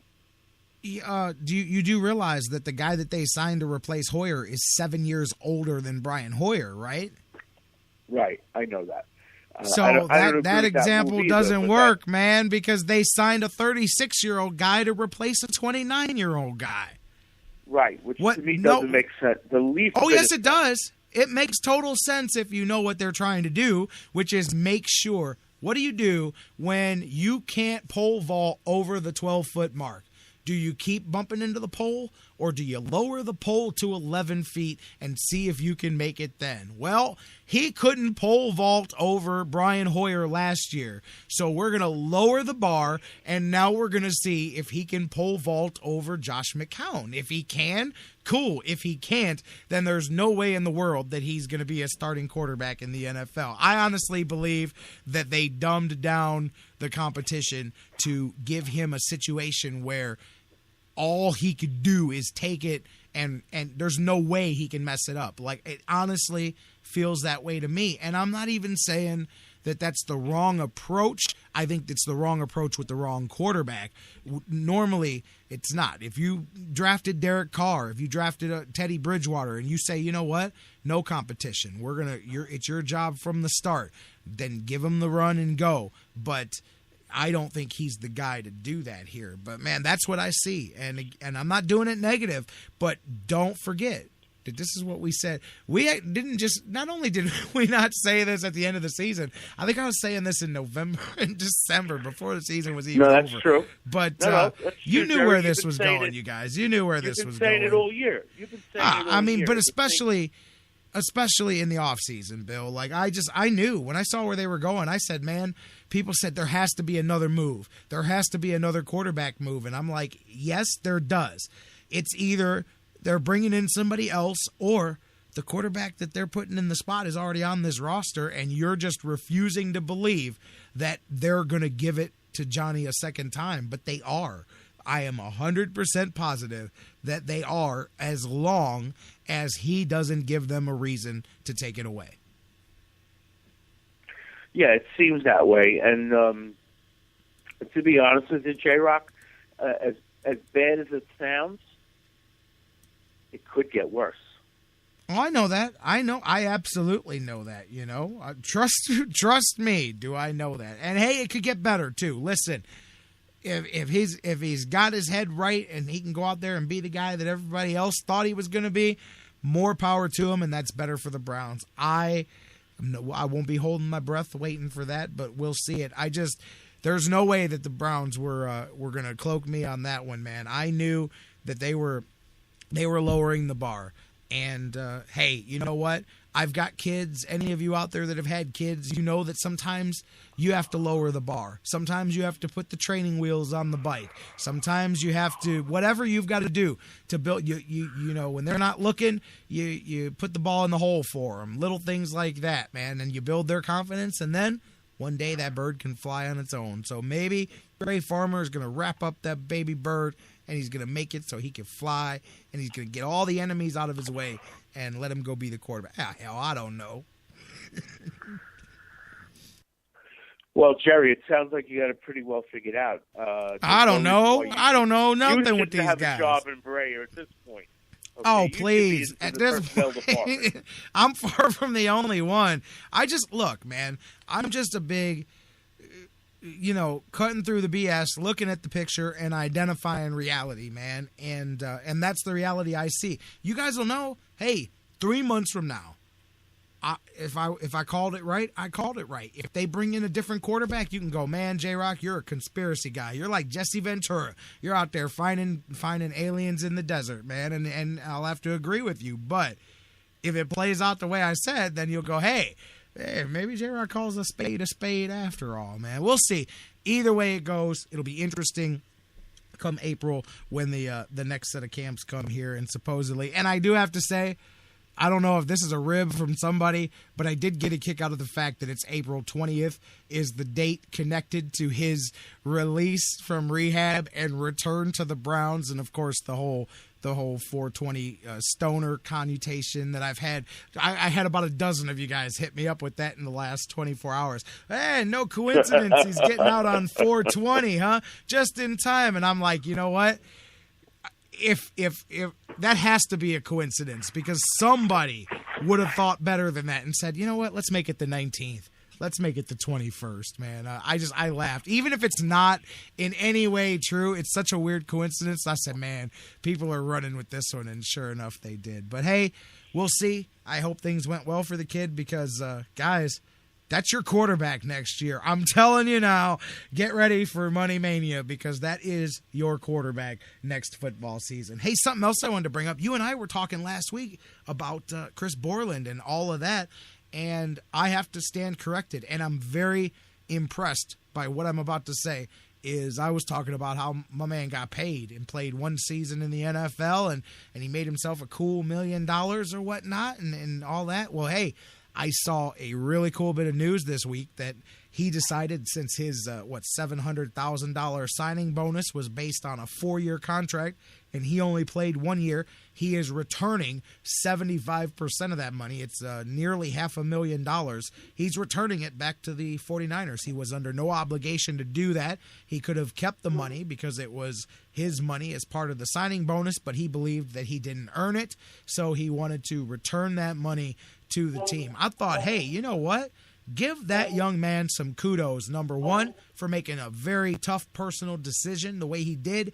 And then that showed me some maturity because he said, hey, I don't want anything that I didn't earn. He gave $500,000 back to a $1 billion football team that didn't exactly need it. Yeah, and you got to give him a thumbs up for that. That's a good move. That's a good move and a class act on his part. You know, I mean, that's obviously when, parents are raised, when people are raised right by their parents, I mean, and obviously he has that work ethic that I don't want anything that I didn't deserve. So definitely, I had to bring that up. I said, man, I got to give kudos to that. That was, I didn't see that one coming because I was joking all weekend about how he was getting paid, and I'm like, hey, nice country, this America here, but a real stand-up deal there from him, and I wanted to bring that up with you. Anything else? Let's see. Since we've talked, free agency, Browns signed Dwayne Bowe. What were your thoughts on that? I think for them that's a great move because that shows the people around the team that they are committed to bringing in the right bodies, excluding whether or not Mr. Manziel can perform the way they expect him to live up to his contract. We'll have to see, but I think that's a great move. That's nothing but upside potential. And the other thing I wanted to bring up is, as we're sitting here talking about how I'm positive that Manziel's going to get every shot to be the quarterback this year, look at the difference in the philosophy. I know they did bring in Austin last year, but look at the difference in the philosophy, because I don't count Hawkins as a veteran as much as a younger guy. Last year, you had a veteran quarterback, even though they didn't think Hoyer was going to win the job. You didn't have the veteranship in the receiver core because you thought your leadership was going to come from the quarterback, and Brian Hoyer's strength was keeping all those guys organized and making sure everybody ran in the right. Say what you want about his arm, that was one of his strengths, was making sure the play was ran correctly and everybody ran the right routes and all that stuff. So now, and it leads even more for me to believe that Manziel's going to be given this job, or McCown, because now you can see that. Look at the two wide receivers that they brought in there. Super veteran wide receivers. Whatever you think they got left in the tank, they're going to always run the right routes, and they're going to always be in the right place, which is a huge safety net when you've got a quarterback, a young quarterback, but it's basically a rookie quarterback, if it's going to be Manziel, or even a limited quarterback in McCown or Thaddeus Lewis or Connor Shaw, whoever ends up being the guy. So I think that leads you to believe as well that they're not necessarily going anywhere else at quarterback, because instead of having the experience at the quarterback position this year, they've now got more experience at the wide receiver spot, and that's definitely going to behoove particularly a guy like Johnny Manziel. Yeah, and when you look at it, getting guys, veteran receivers, that only helps your young quarterback grow, and that's what they're doing with moves like this. They want to help the younger quarterback grow, like you said, whether it's Manziel or whether it's or Colt McCoy as a veteran who never really got the chance that he feels he deserved in other places, or whether they draft somebody else or not. Putting veteran receivers in there is only going to help your offense be productive and keep everybody on the same page. Bill, when they're in the hole. I know, I'm not going to go back in time, but I will just say this. If you had given Brian Hoyer this receiving core last year, Browns would have won 10 games and made the playoffs. Browns would have finished the job that they started. I'm just saying, if he had this receiver core and not the way things went in the second half of last season, but it is what it is, man. And so at least it shows that they learned their lesson and addressed the position. How much it's going to help, we'll see. They definitely got to attack one in the draft, and I want to talk to you about that in the next few weeks too, because free agency, there's a lot of guys out there, but the big rush is over. Now teams are digging through for value, but now we can start getting ready for the draft, man, and start looking at some of these guys out here. I know that's your specialty. I know you've been looking at a lot of players. Oh yeah. We're rolling right along with our evaluations and getting very excited. I'm still disappointed that they didn't keep the draft in Radio City, but you know what?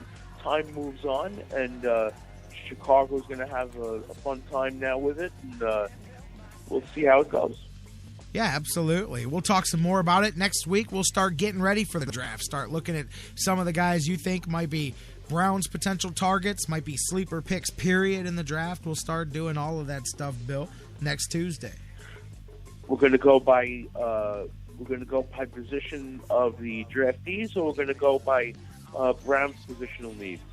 Well, we'll do a little bit of each. I think next week we may talk a little Brown specific, and then we'll start just looking in general. And no formality here, my man. We can do what we want to do here, but we'll take it wherever you want to go. But let's look particularly at some of the positions of need for the Browns next. So let's start with the wide receivers. Let's look at some of the wide receivers out there, and not just some of the big names at top. You got your Coopers and you got your Whites and those guys, and Parker. And then you've got some of these. I think there may be a few roses blooming in the concrete down there later in the draft too. So we'll start looking at receivers, look at some of the Browns' needs, and just start diving into the draft. Sounds good to me, brother. You got it. My man, Dr. Football. Anything else before we roll? Yeah, a couple of stories came out this week. One that the reason why the Giants only extended Tom Coughlin 1 year was because it coincided with Eli Manning's contract expiring, and the Giants are going to let him play out his contract Well, guys, that's the only smart play that they could do is let him play out the contract, because at this point in time, the Giants don't have anybody on the radar anytime soon. Nassib will be a good quarterback down the road, but he's, if anything, he's much ahead of somebody like Johnny Manziel, because he's not going to rehab and doing all this clowning around. Well, and you know what, too, is it's kind of like Rivers in San Diego, and I was talking about him a little bit last week with some people, is, too, you give yourself the option. I mean, you can always franchise guys, transition tags. You buy yourself another year if you've got to draft a guy, if you've got to develop a guy, whatnot. So, it's no... guys don't just, like you said, you don't just let them walk. The Giants aren't just going to let Eli walk. I mean, as much as some people may like him, may not like him, whatever, like you said, they don't exactly have next man up and waiting. Yeah, very true. So I just thought I'd throw that out there for people who were trying to follow the entire league. That and the fact that I'm sure that New Orleans will not trade Drew Brees. Well, yeah, and you know what? I brought that one up somebody with some rumors that the Browns were should be trading or would be considering trading multiple first-round picks. I'm like, no way. I don't care if his name is Joe Montana, man. If he's at that stage of his career, that you don't make that deal. And so people, it amazes me sometimes that people only look at the name value and not at what that player is now. And hey, man, you know what? I get caught up in that as much as anybody else. Not as much as anybody, but I do from time to time. You'll be like, hey, so-and-so is a decent player. And then when you sit down and look, you're like, man, I really am thinking of the guy from 2012. And it's been 3 years since he's, done anything. And you realize, wow, man, sometimes you get caught up on what a player did and not what a player can still do. Yeah. And I think there are still some guys in the league that have a long way to go, and there are other guys that have already reached their athletic nirvana. Speaking of the veteran combine as well this week, I know friend of the Sports Fix, my man Carlton Mitchell, C. Mitch, was one of the guys at the combine there for veteran players. And ESPN, God, the stuff they do sometimes just ticks me off.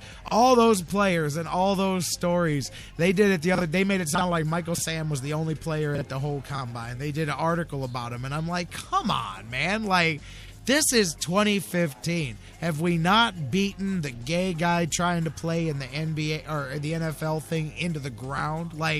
Obviously not that many people cared to begin with because it didn't get all crazy like you thought it would. More people were into Manziel mania than Michael Sam mania. This is 2015 and people are used to it. There is no big shock factor anymore like there was. But I saw that the other day and you'd have thought Michael Sam was the only player at the veteran combine. I'm like, no, there's about 150 more of them here and most of them have a better chance of getting a job than Michael Sam. But hey, let's get one more clickbait out of the gay player trying to live his dream. Yeah, that and the fact that the league is investing a lot of work into giving these guys another shot, which they don't have to do. The league is under no obligation to give these guys another shot. Okay? No, I thought There's nothing in the rule book that says it has to be fair.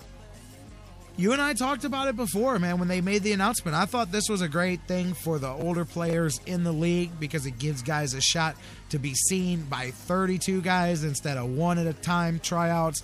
Gives you a chance to, guys that have been hurt or guys that the rumor is that they lost a step, gives you a chance to go show up and show guys, hey, I didn't. And speaking of that, since I mentioned Michael Sam, one thing that people, I mean, at least ESPN didn't go out of their way to popularize when they made their article the other day is that he actually performed worse than he did when he ran at the NFL Combine. He was actually a couple of seconds slower than he was then, which is not a good thing when you're trying to get back into the league. And but anyways, I noticed that too. I said, man, it wasn't a good combine for Michael Sam. Maybe that is why you don't have a job in the NFL and not anything else other than the fact that you're a slow linebacker. Maybe just maybe, that has to do with why you don't have a job in the NFL. But, hey, and I like the kid. Don't get me wrong. I just think that's another one of the non-story stories. This world that we live in has become one that makes the non-story the story and brushes the real stories under the rug. Yeah, and it's really a shame because, it is a good story, providing he had the talent. I mean, Michael Sam was last year's story, though. That was last year's draft. So he's not even, to me, he doesn't even fit into what you put this combine together for. You put this combine together for guys like a Carlton Mitchell, for a guy like a Tim Tebow. I'm just throwing him as an example. A guy who's been out of the league and still thinks that he's got something to play and has fallen out of the tryout loop, fallen out of the circles. Michael Sam, trust me, with all the media buzz around him, Dallas tried. If there was something there, he'd be sitting on a football team right now. I honestly, there's nobody that can look me in the face and tell me that he's not in the NFL for any reason other than the fact that he's not good enough to be in the NFL. Well, there are a couple of people that are going to do that anyway, J-Rocc. You know, that's how that goes. It's not because he's gay. It has nothing to do with being gay. I just believe in 2015, half the states in this country are legalizing it. Whether you like it, I like it, anybody else likes it. This is 2015, not 1985. And on top of that, there are enough talent scouts around that if this kid were really, really that good, he would be under contract right now. Yes. Okay? Let me tell you. Fast, super fast, athletic, ready to play in the league linebacker. He could be purple and have a third eye on his forehead, and they'll make him the face of the franchise if he can get to the quarterback in 3.5 seconds. Mark it down. It doesn't matter if he's got a hunchback, if he's gay, straight, purple. It doesn't matter if he was born on the moon. It doesn't matter. They'll make him the face of the franchise if he can play some ball. And he's not. And exactly. It happened, and it's time to move on. Exactly, because think about it. If he even had marginal roster ability, you put him on your team for pure publicity if you're one of those kind of owners. And the fact that a publicity hound like Jerry Jones said, man, it's not happening. Then there you go, because you've got the advantage over all the other players that don't have your notoriety, because if you get one of these owners that loves to be on Hard Knocks, that loves to have his franchise in the news, brother, you've got a spot on my team. If you can even tiny bit play football, I'll find a spot for you so that I can get that publicity. So that's what really indicts him to me. All right. Anyways, went off on a whole different way, man, because I like the kid, man. I'm all about the story, except I think it's a story that is just blasé, passé in 2015, man. You gotta get me with something other than being gay to shock me into attention in 2015, man. That one's just I'm telling you, he'd be better off if he had a third eye or something. Then I'd be like, hey, now we got something to talk about. The first Cyclops in the NFL, does that give him an unfair advantage? He's got 3 eyes. Maybe he can look at the field better than the other guys. Maybe he got some performance-enhancing stuff to talk about. But until you're showing me Cyclops, they're just football players to me, man. Well, then again, if that third eye was in the back of his head. Oh, there you go, It's like the old Twilight Zone. Advantage. Do you remember the diner episode of the Twilight Zone? One of the more famous ones where they got trapped, and then it turned out that the alien was the guy all along. He takes off with the hat, and he's got the third eye in his forehead, and then he turns out that he's not the real alien. It's the other guy that he's talking to that's got 16 arms or whatever. One of the most classic Twilight Zone episodes ever, if you know what I'm talking about. And then, of course, for those of us who are really old, there's the Munsters. Oh, you know what? I'll tell you a funny story. Now, I'm not anywhere near as fine aged, like fine wine, as Dr. Football here, but I tried to, Netflix is great. I tried to get my kids, I always try to broaden their horizons. I've got a couple of youngins, and one's a teenager and one's about 8. And this was about 2 years ago, so the little one would have been about 6. I tried to put the Munsters on for them, brother. They weren't having it. Like, they sat, and my one son looked at me like I had a third eye on my forehead. He's like, what are we watching this for? It's black and white. They couldn't even comprehend. The little one couldn't even comprehend that it's in black and white. Like, what in the world are we watching?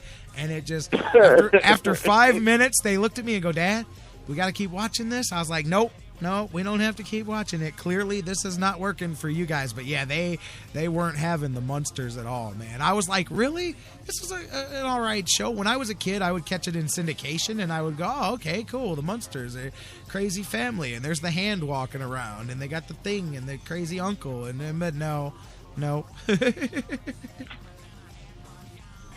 You know, it's really strange what kids find entertaining today. Actually, I just combined the Munsters and the Addams Family. For those of you that know both series, I think I may have just combined them both. I know the hand was actually in the Addams Family, but they were both great shows, man. You know. Anyways, Dr. Football, my friend. The kids, their only reference to that, Jerry, is the Addams Family movie. They're not happy. Yeah, even then, that's a 20-year-old movie to then, you know? That's a 25-year-old movie or whatever when, what was the little girl that was Wednesday was in that thing, and she's all grown up now. Christina Ricci or whatever her name is. All right. Yep. Dr. Football, my man, always a good conversation. Let's see what trouble we can get into next week. All right, man. You have a good one. Stay safe. You too, my man. All right. I love it. We always go all over the place, man. Dr. Football, good stuff. No story to see here, man. I'm telling you, my notes for the show is Haslam, no story, capital letters. It's like the only note that I needed for this here. Nothing to see here, guys. Move along. Let's take a break. Final break of the day. Come back, get you ready to go here. CSU Vikings unfortunately played their final basketball game of the season. I'll talk about it, set the stage for tomorrow, and more when we come back right here on The Fix.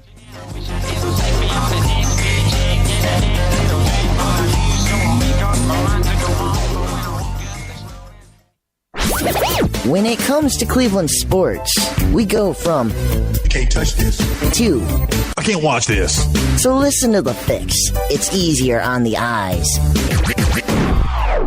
Guys, want to take just a second as we head into this break and remind you about the official business printing source of the Sports Fix, our friends at Signs and Ship. Signs and Ship, I'm telling you, Chris and Pam, they've taken care of me since day one, and they can do the same for you. Whether you're a small business that's already been established and you're looking to grow to that next level and expand your business, or perhaps you've got an idea that you just know is going to be a great business and you need to figure out how to brand it and how to promote it and put it out there, Signs and Ship is the place for you. If you need a logo, they can create one for you. They have a fantastic graphic designer. Business cards, signs, banners, yard signs, mobile advertising, anything you can think of that you need to promote your business, they've got it at Signs and Ship. The best thing about them, too, is each of their locations, whether it's the home base here in Elyria, Ohio that I work with, or their spots in Virginia, Florida, and Pennsylvania, it's all local sourced. Very important to me because we all understand that small business is the lifeblood of the community. So check them out, signsandship.com, or call Chris and Pam today, 440-323-6060, the home office in Elyria, Ohio. Signs and Ship, quality printing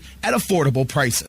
Portions of the Sports Fix brought to you by Fantasy Jocks. Looking to upgrade your league trophy? Check out fantasyjocks.com for championship belts, rings, trophies, and more. Fantasy sports lovers, you put so much time, hard work, and effort into playing week to week that it quickly stops being a fantasy and starts getting real. Real time spent making real decisions, creating real victory. I'm the greatest man in the world! And when the smoke clears, you want to show off those victories with a real prize. I mean, a really real prize.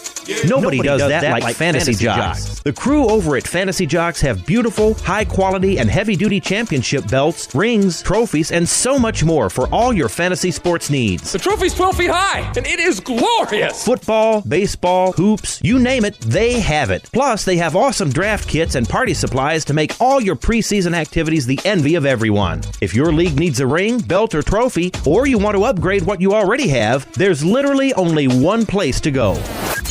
If you're going to be a fantasy jock, do it right. It's mine, the most magnificent belt ever created, and it's mine. With America's fantasy sports superstore, fantasyjocks.com. What's your fantasy? SportsFix listeners, like us on Facebook today. Facebook.com/The Sports Fix. Hey, everybody. Listen up. Listen up, guys. Hey, guys, listen up.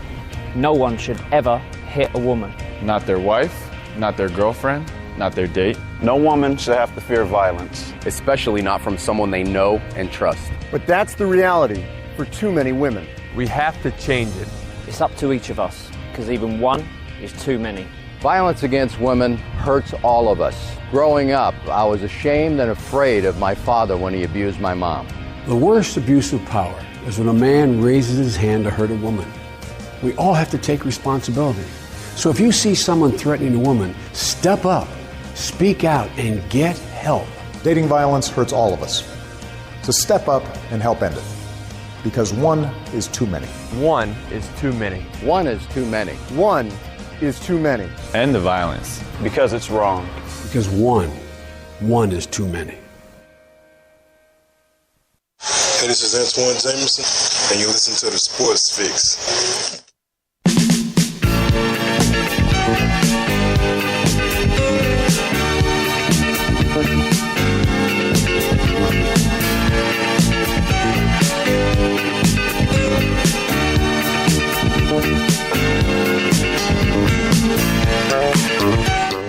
Welcome back to the Sports Fix. Final segment here as we wrap things up and head into your Wednesday coming up tomorrow. Hump Day edition of the Sports Fix. We've got Doug Plagans of the Lake Erie Monsters is here. Eddie Jansen from More Than a Fan Cleveland talking some Cavaliers hoops as the Cavs get back into action tomorrow, continuing the home stretch of the season. I know hopefully Kevin Love and LeBron James can, coexist with their white-hot hatred of each other and can somehow struggle together to work as a team tomorrow. We'll talk about that with Eddie Jansen. I mean, man, I'm telling you guys, I feel for a sports fan, just in general, man. I mean, like I said, not everybody has the time, temperament, or the inclination to care to dig down these stories, find out what's true or not. So many people... and especially now, see, back even when I was growing up, it's not like that was that long ago, but watching the news, your local news or whatever, that was where you got your news. You watched your 6 o'clock news, or you watched your 11 o'clock news, which then quickly became the 10 o'clock news, which then became the 10 o'clock and the 11 o'clock news, and then they moved it up to 9 o'clock, and the 6 o'clock news walked up to 3 o'clock, and whatever, but you used to get your news and you'd watch it and all of that. But man, now, really, we live in a world, and it is what it is. I'm not saying this is good or bad, because there's times it's both. People get their news off of Twitter now. So much of the world gets their breaking news because it's real time. It's right in front of you. I mean, literally, even to post something on the internet takes forever to get an article. Not forever, but it takes a process of getting an article written up, getting something put up on a website. Even if something happens now and I own a website, newschannel5.com, I cannot instantaneously get it up. It's going to take a second to get it up. Twitter, if something next door to me blows up right now, you'll know about it before the explosion finishes, because I can tweet a picture of it that fast.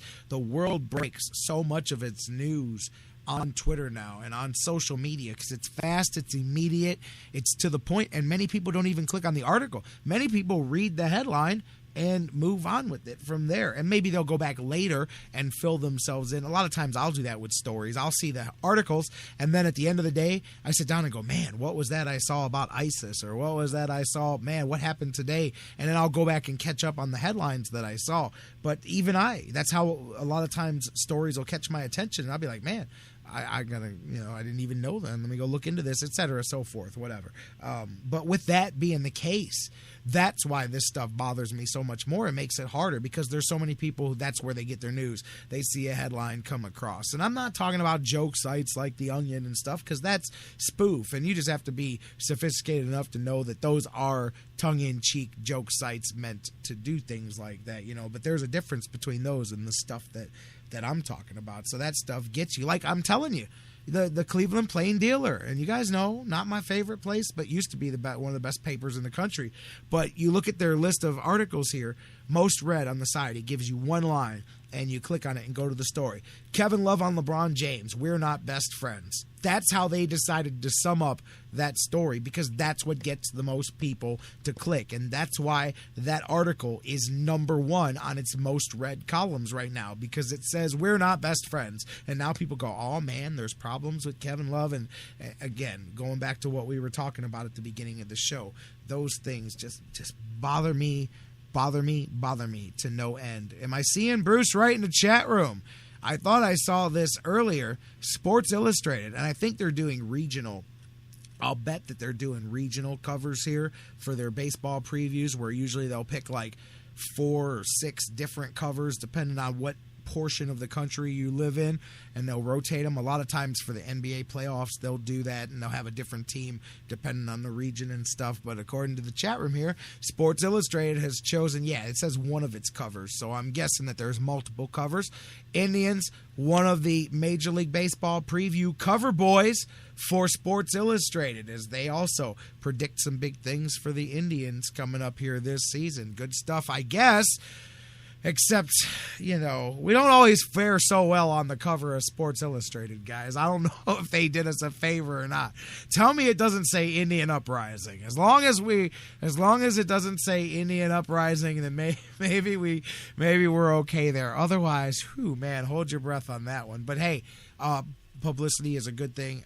The Indians, it's good to see them get their buzz, and hopefully nationally, hopefully they're more hip to the Indians nationally than a lot of people locally who's still holding their breath on this team. A lot of people just refuse to believe that I'll tell you, I was listening the other day, and I wasn't even listening on purpose. I was flipping through, I believe it was during a Cavs game or something, I don't know. I was flipping on the AM, so I caught another one of the AM stations where they were talking sports, and some of the things that they say. I heard somebody saying that literally the Indians were the 4th best team in the division. 4th best team. Somehow every team except Minnesota is better than the Indians now in the Central. And he went through all these reasons for Chicago. And I'm like, really? Like, okay, look, man. I get it that you don't like the Dolans, or you like the Browns and the Cavs more than the Indians, or you just think that everybody that the Indians signed stinks. I don't know, whatever your opposite homer, because for some reason when it comes to the Indians, the local media is reverse homers. Instead of seeing everything through red, white, and blue colored glasses, they're like reverse homers when it comes to the Indians. Anything the Indians do is looked at as harshly as possible. It's like, I've never seen nothing like it, man. There are no homer glasses when it comes to the Indians. They exist for the other teams, but I'm telling you, with most of the media, there is no tribe-colored glasses out there. They can't catch a break, and sometimes they don't deserve it. Most of the time they do, though. But they can't even catch a break. And I was listening to that, and I'm like, come on, man. Like, I'm the first one to tell you that I think Chicago improved, and I don't think the other teams improved. And so you say what you want about the Indians, but to me, to look at that division and say, oh yeah, man, Tribe's 4th best team in that one, and they may have trouble with Minnesota.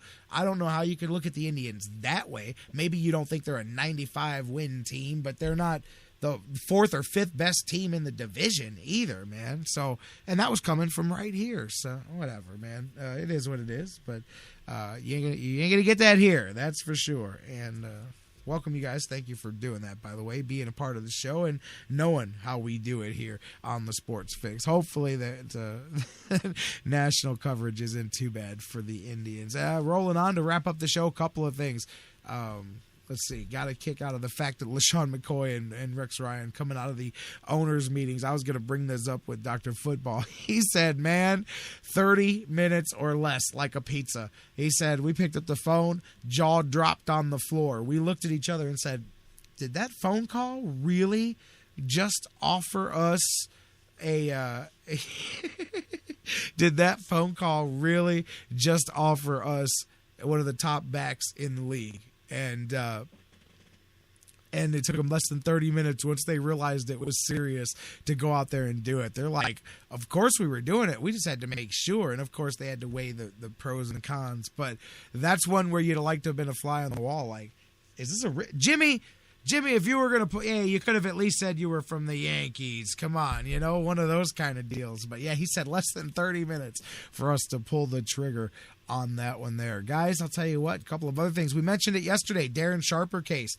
He is going to enter pleas now. He did 2 deals yesterday. He is going to plead guilty in all 4 states. These charges up against him here, charged with a series of date rapes across the country. He pled guilty to the first 2 sets yesterday in Arizona and Los Angeles, and he's still got 2 more coming up here. He got 9 years in prison on the first plea deal. He had faced up to 33 years. So in California, he got 9 years. They've decided to group all of his cases together in a federal case, and he's going to plead guilty at the federal level going on down. Each case will be concurrent from the other, so he is expected to get a similar prison sentence for each of the 4 states. So when you add that to the specifications that they got, most likely he's looking at anywhere from 36 to 40 years combined in prison by the time these sentences are done. Could be a little bit less there, but he still has to deal with each of the same crimes. He has negotiated a deal down to get the deal here. We'll see what happens when it's all said and done, but the first 2 sets of agreements here, and I'll tell you, one of the things that got him, I was reading the details, was that one of the drugs that it turned out was found to be left behind in the drink or whatever that they tested, turned out to be a medication that Darren Sharper had a prescription for. So it made it pretty easy for them to put the pieces together and figure out exactly where it happened and how it happened and all of that. So not exactly the most well thought out criminal act there. But then again, most of them aren't, and that's why they get caught. Darren Sharper, that's an ugly, sordid thing. It's going to be the end of his freedom for about the next 30 or 40 years. Hey, speaking of ends, as we end the show, Cleveland State Vikings ended their season last night, 19-15, a hard-fought loss to the New Jersey Institute of Technology in the second round of the CIT, 80-77. Vikings fell short. The Highlanders of NJIT will now advance to the quarterfinals of the tournament. CSU's season ends just short of a 20-win season. Anton Grady continued his excellent season. 11th double-double of the year. 26 points, ties his career high. Hey, man, when you're going out, go out with your best. 26 points, 11 rebounds, 3 assists, 2 blocks. Marlon Mason, 19 points, 5 boards. Trey Lewis, with a hip injury suffered earlier, posted 8 points, 6 boards, 3 assists. Kaza Keen jumped in with 13 points as well. The Vikings did the best they could do. They shot nearly 50% from the field, shot 41% from 3. However, NJIT shot 55% from the field and 50% from 3 as they nailed 13 of 26 3-pointers. And at the end of the game, Vikings, they found themselves down nearly double digits, were able to get themselves back. They got within 1 with a couple of minutes to go, tied the game up with 40 seconds to go, had a chance to win, and then watched the game-winning 3-pointer, 20 seconds left, bounce all over the rim 3 times before it fell in for the game winner. What a terrible way to lose the game. Vikings had one last shot at it. Marlon Mason missed a 3-pointer. Grady with a desperation 3 at the buzzer, and it was no good, all for naught in the end of the Vikings season. A great season for Coach Waters and the Vikings nonetheless, especially when you consider the tough start to how things got for them. We'll catch up to Coach Waters here over the summer and the offseason and see as he starts his process of getting ready for next year's Vikings season. Hats off to the Vikes, and congratulations to them, even though the season ended short of where they wanted it to go. Guys, we're going to end the show right there. Tomorrow, a ton to get into. Lake Erie Monsters action. We're talking about it with Doug Plagans. The Cavs getting back in action. Eddie Jansen from More Than a Fan Cleveland will be here. All that, the news of the day and more. We got some late night Tribe live tonight, baby, as things continue to collapse here in my studio. We're going to talk about all of that and more tomorrow. Same bad time, same bad channel, live at noon, right here across the Sports Fix Radio Network. We love you, Cleveland and beyond. Enjoy that late night Tribe live. We'll see you tomorrow, right here on The Fix. Any cities that we visit, we up on Cleveland.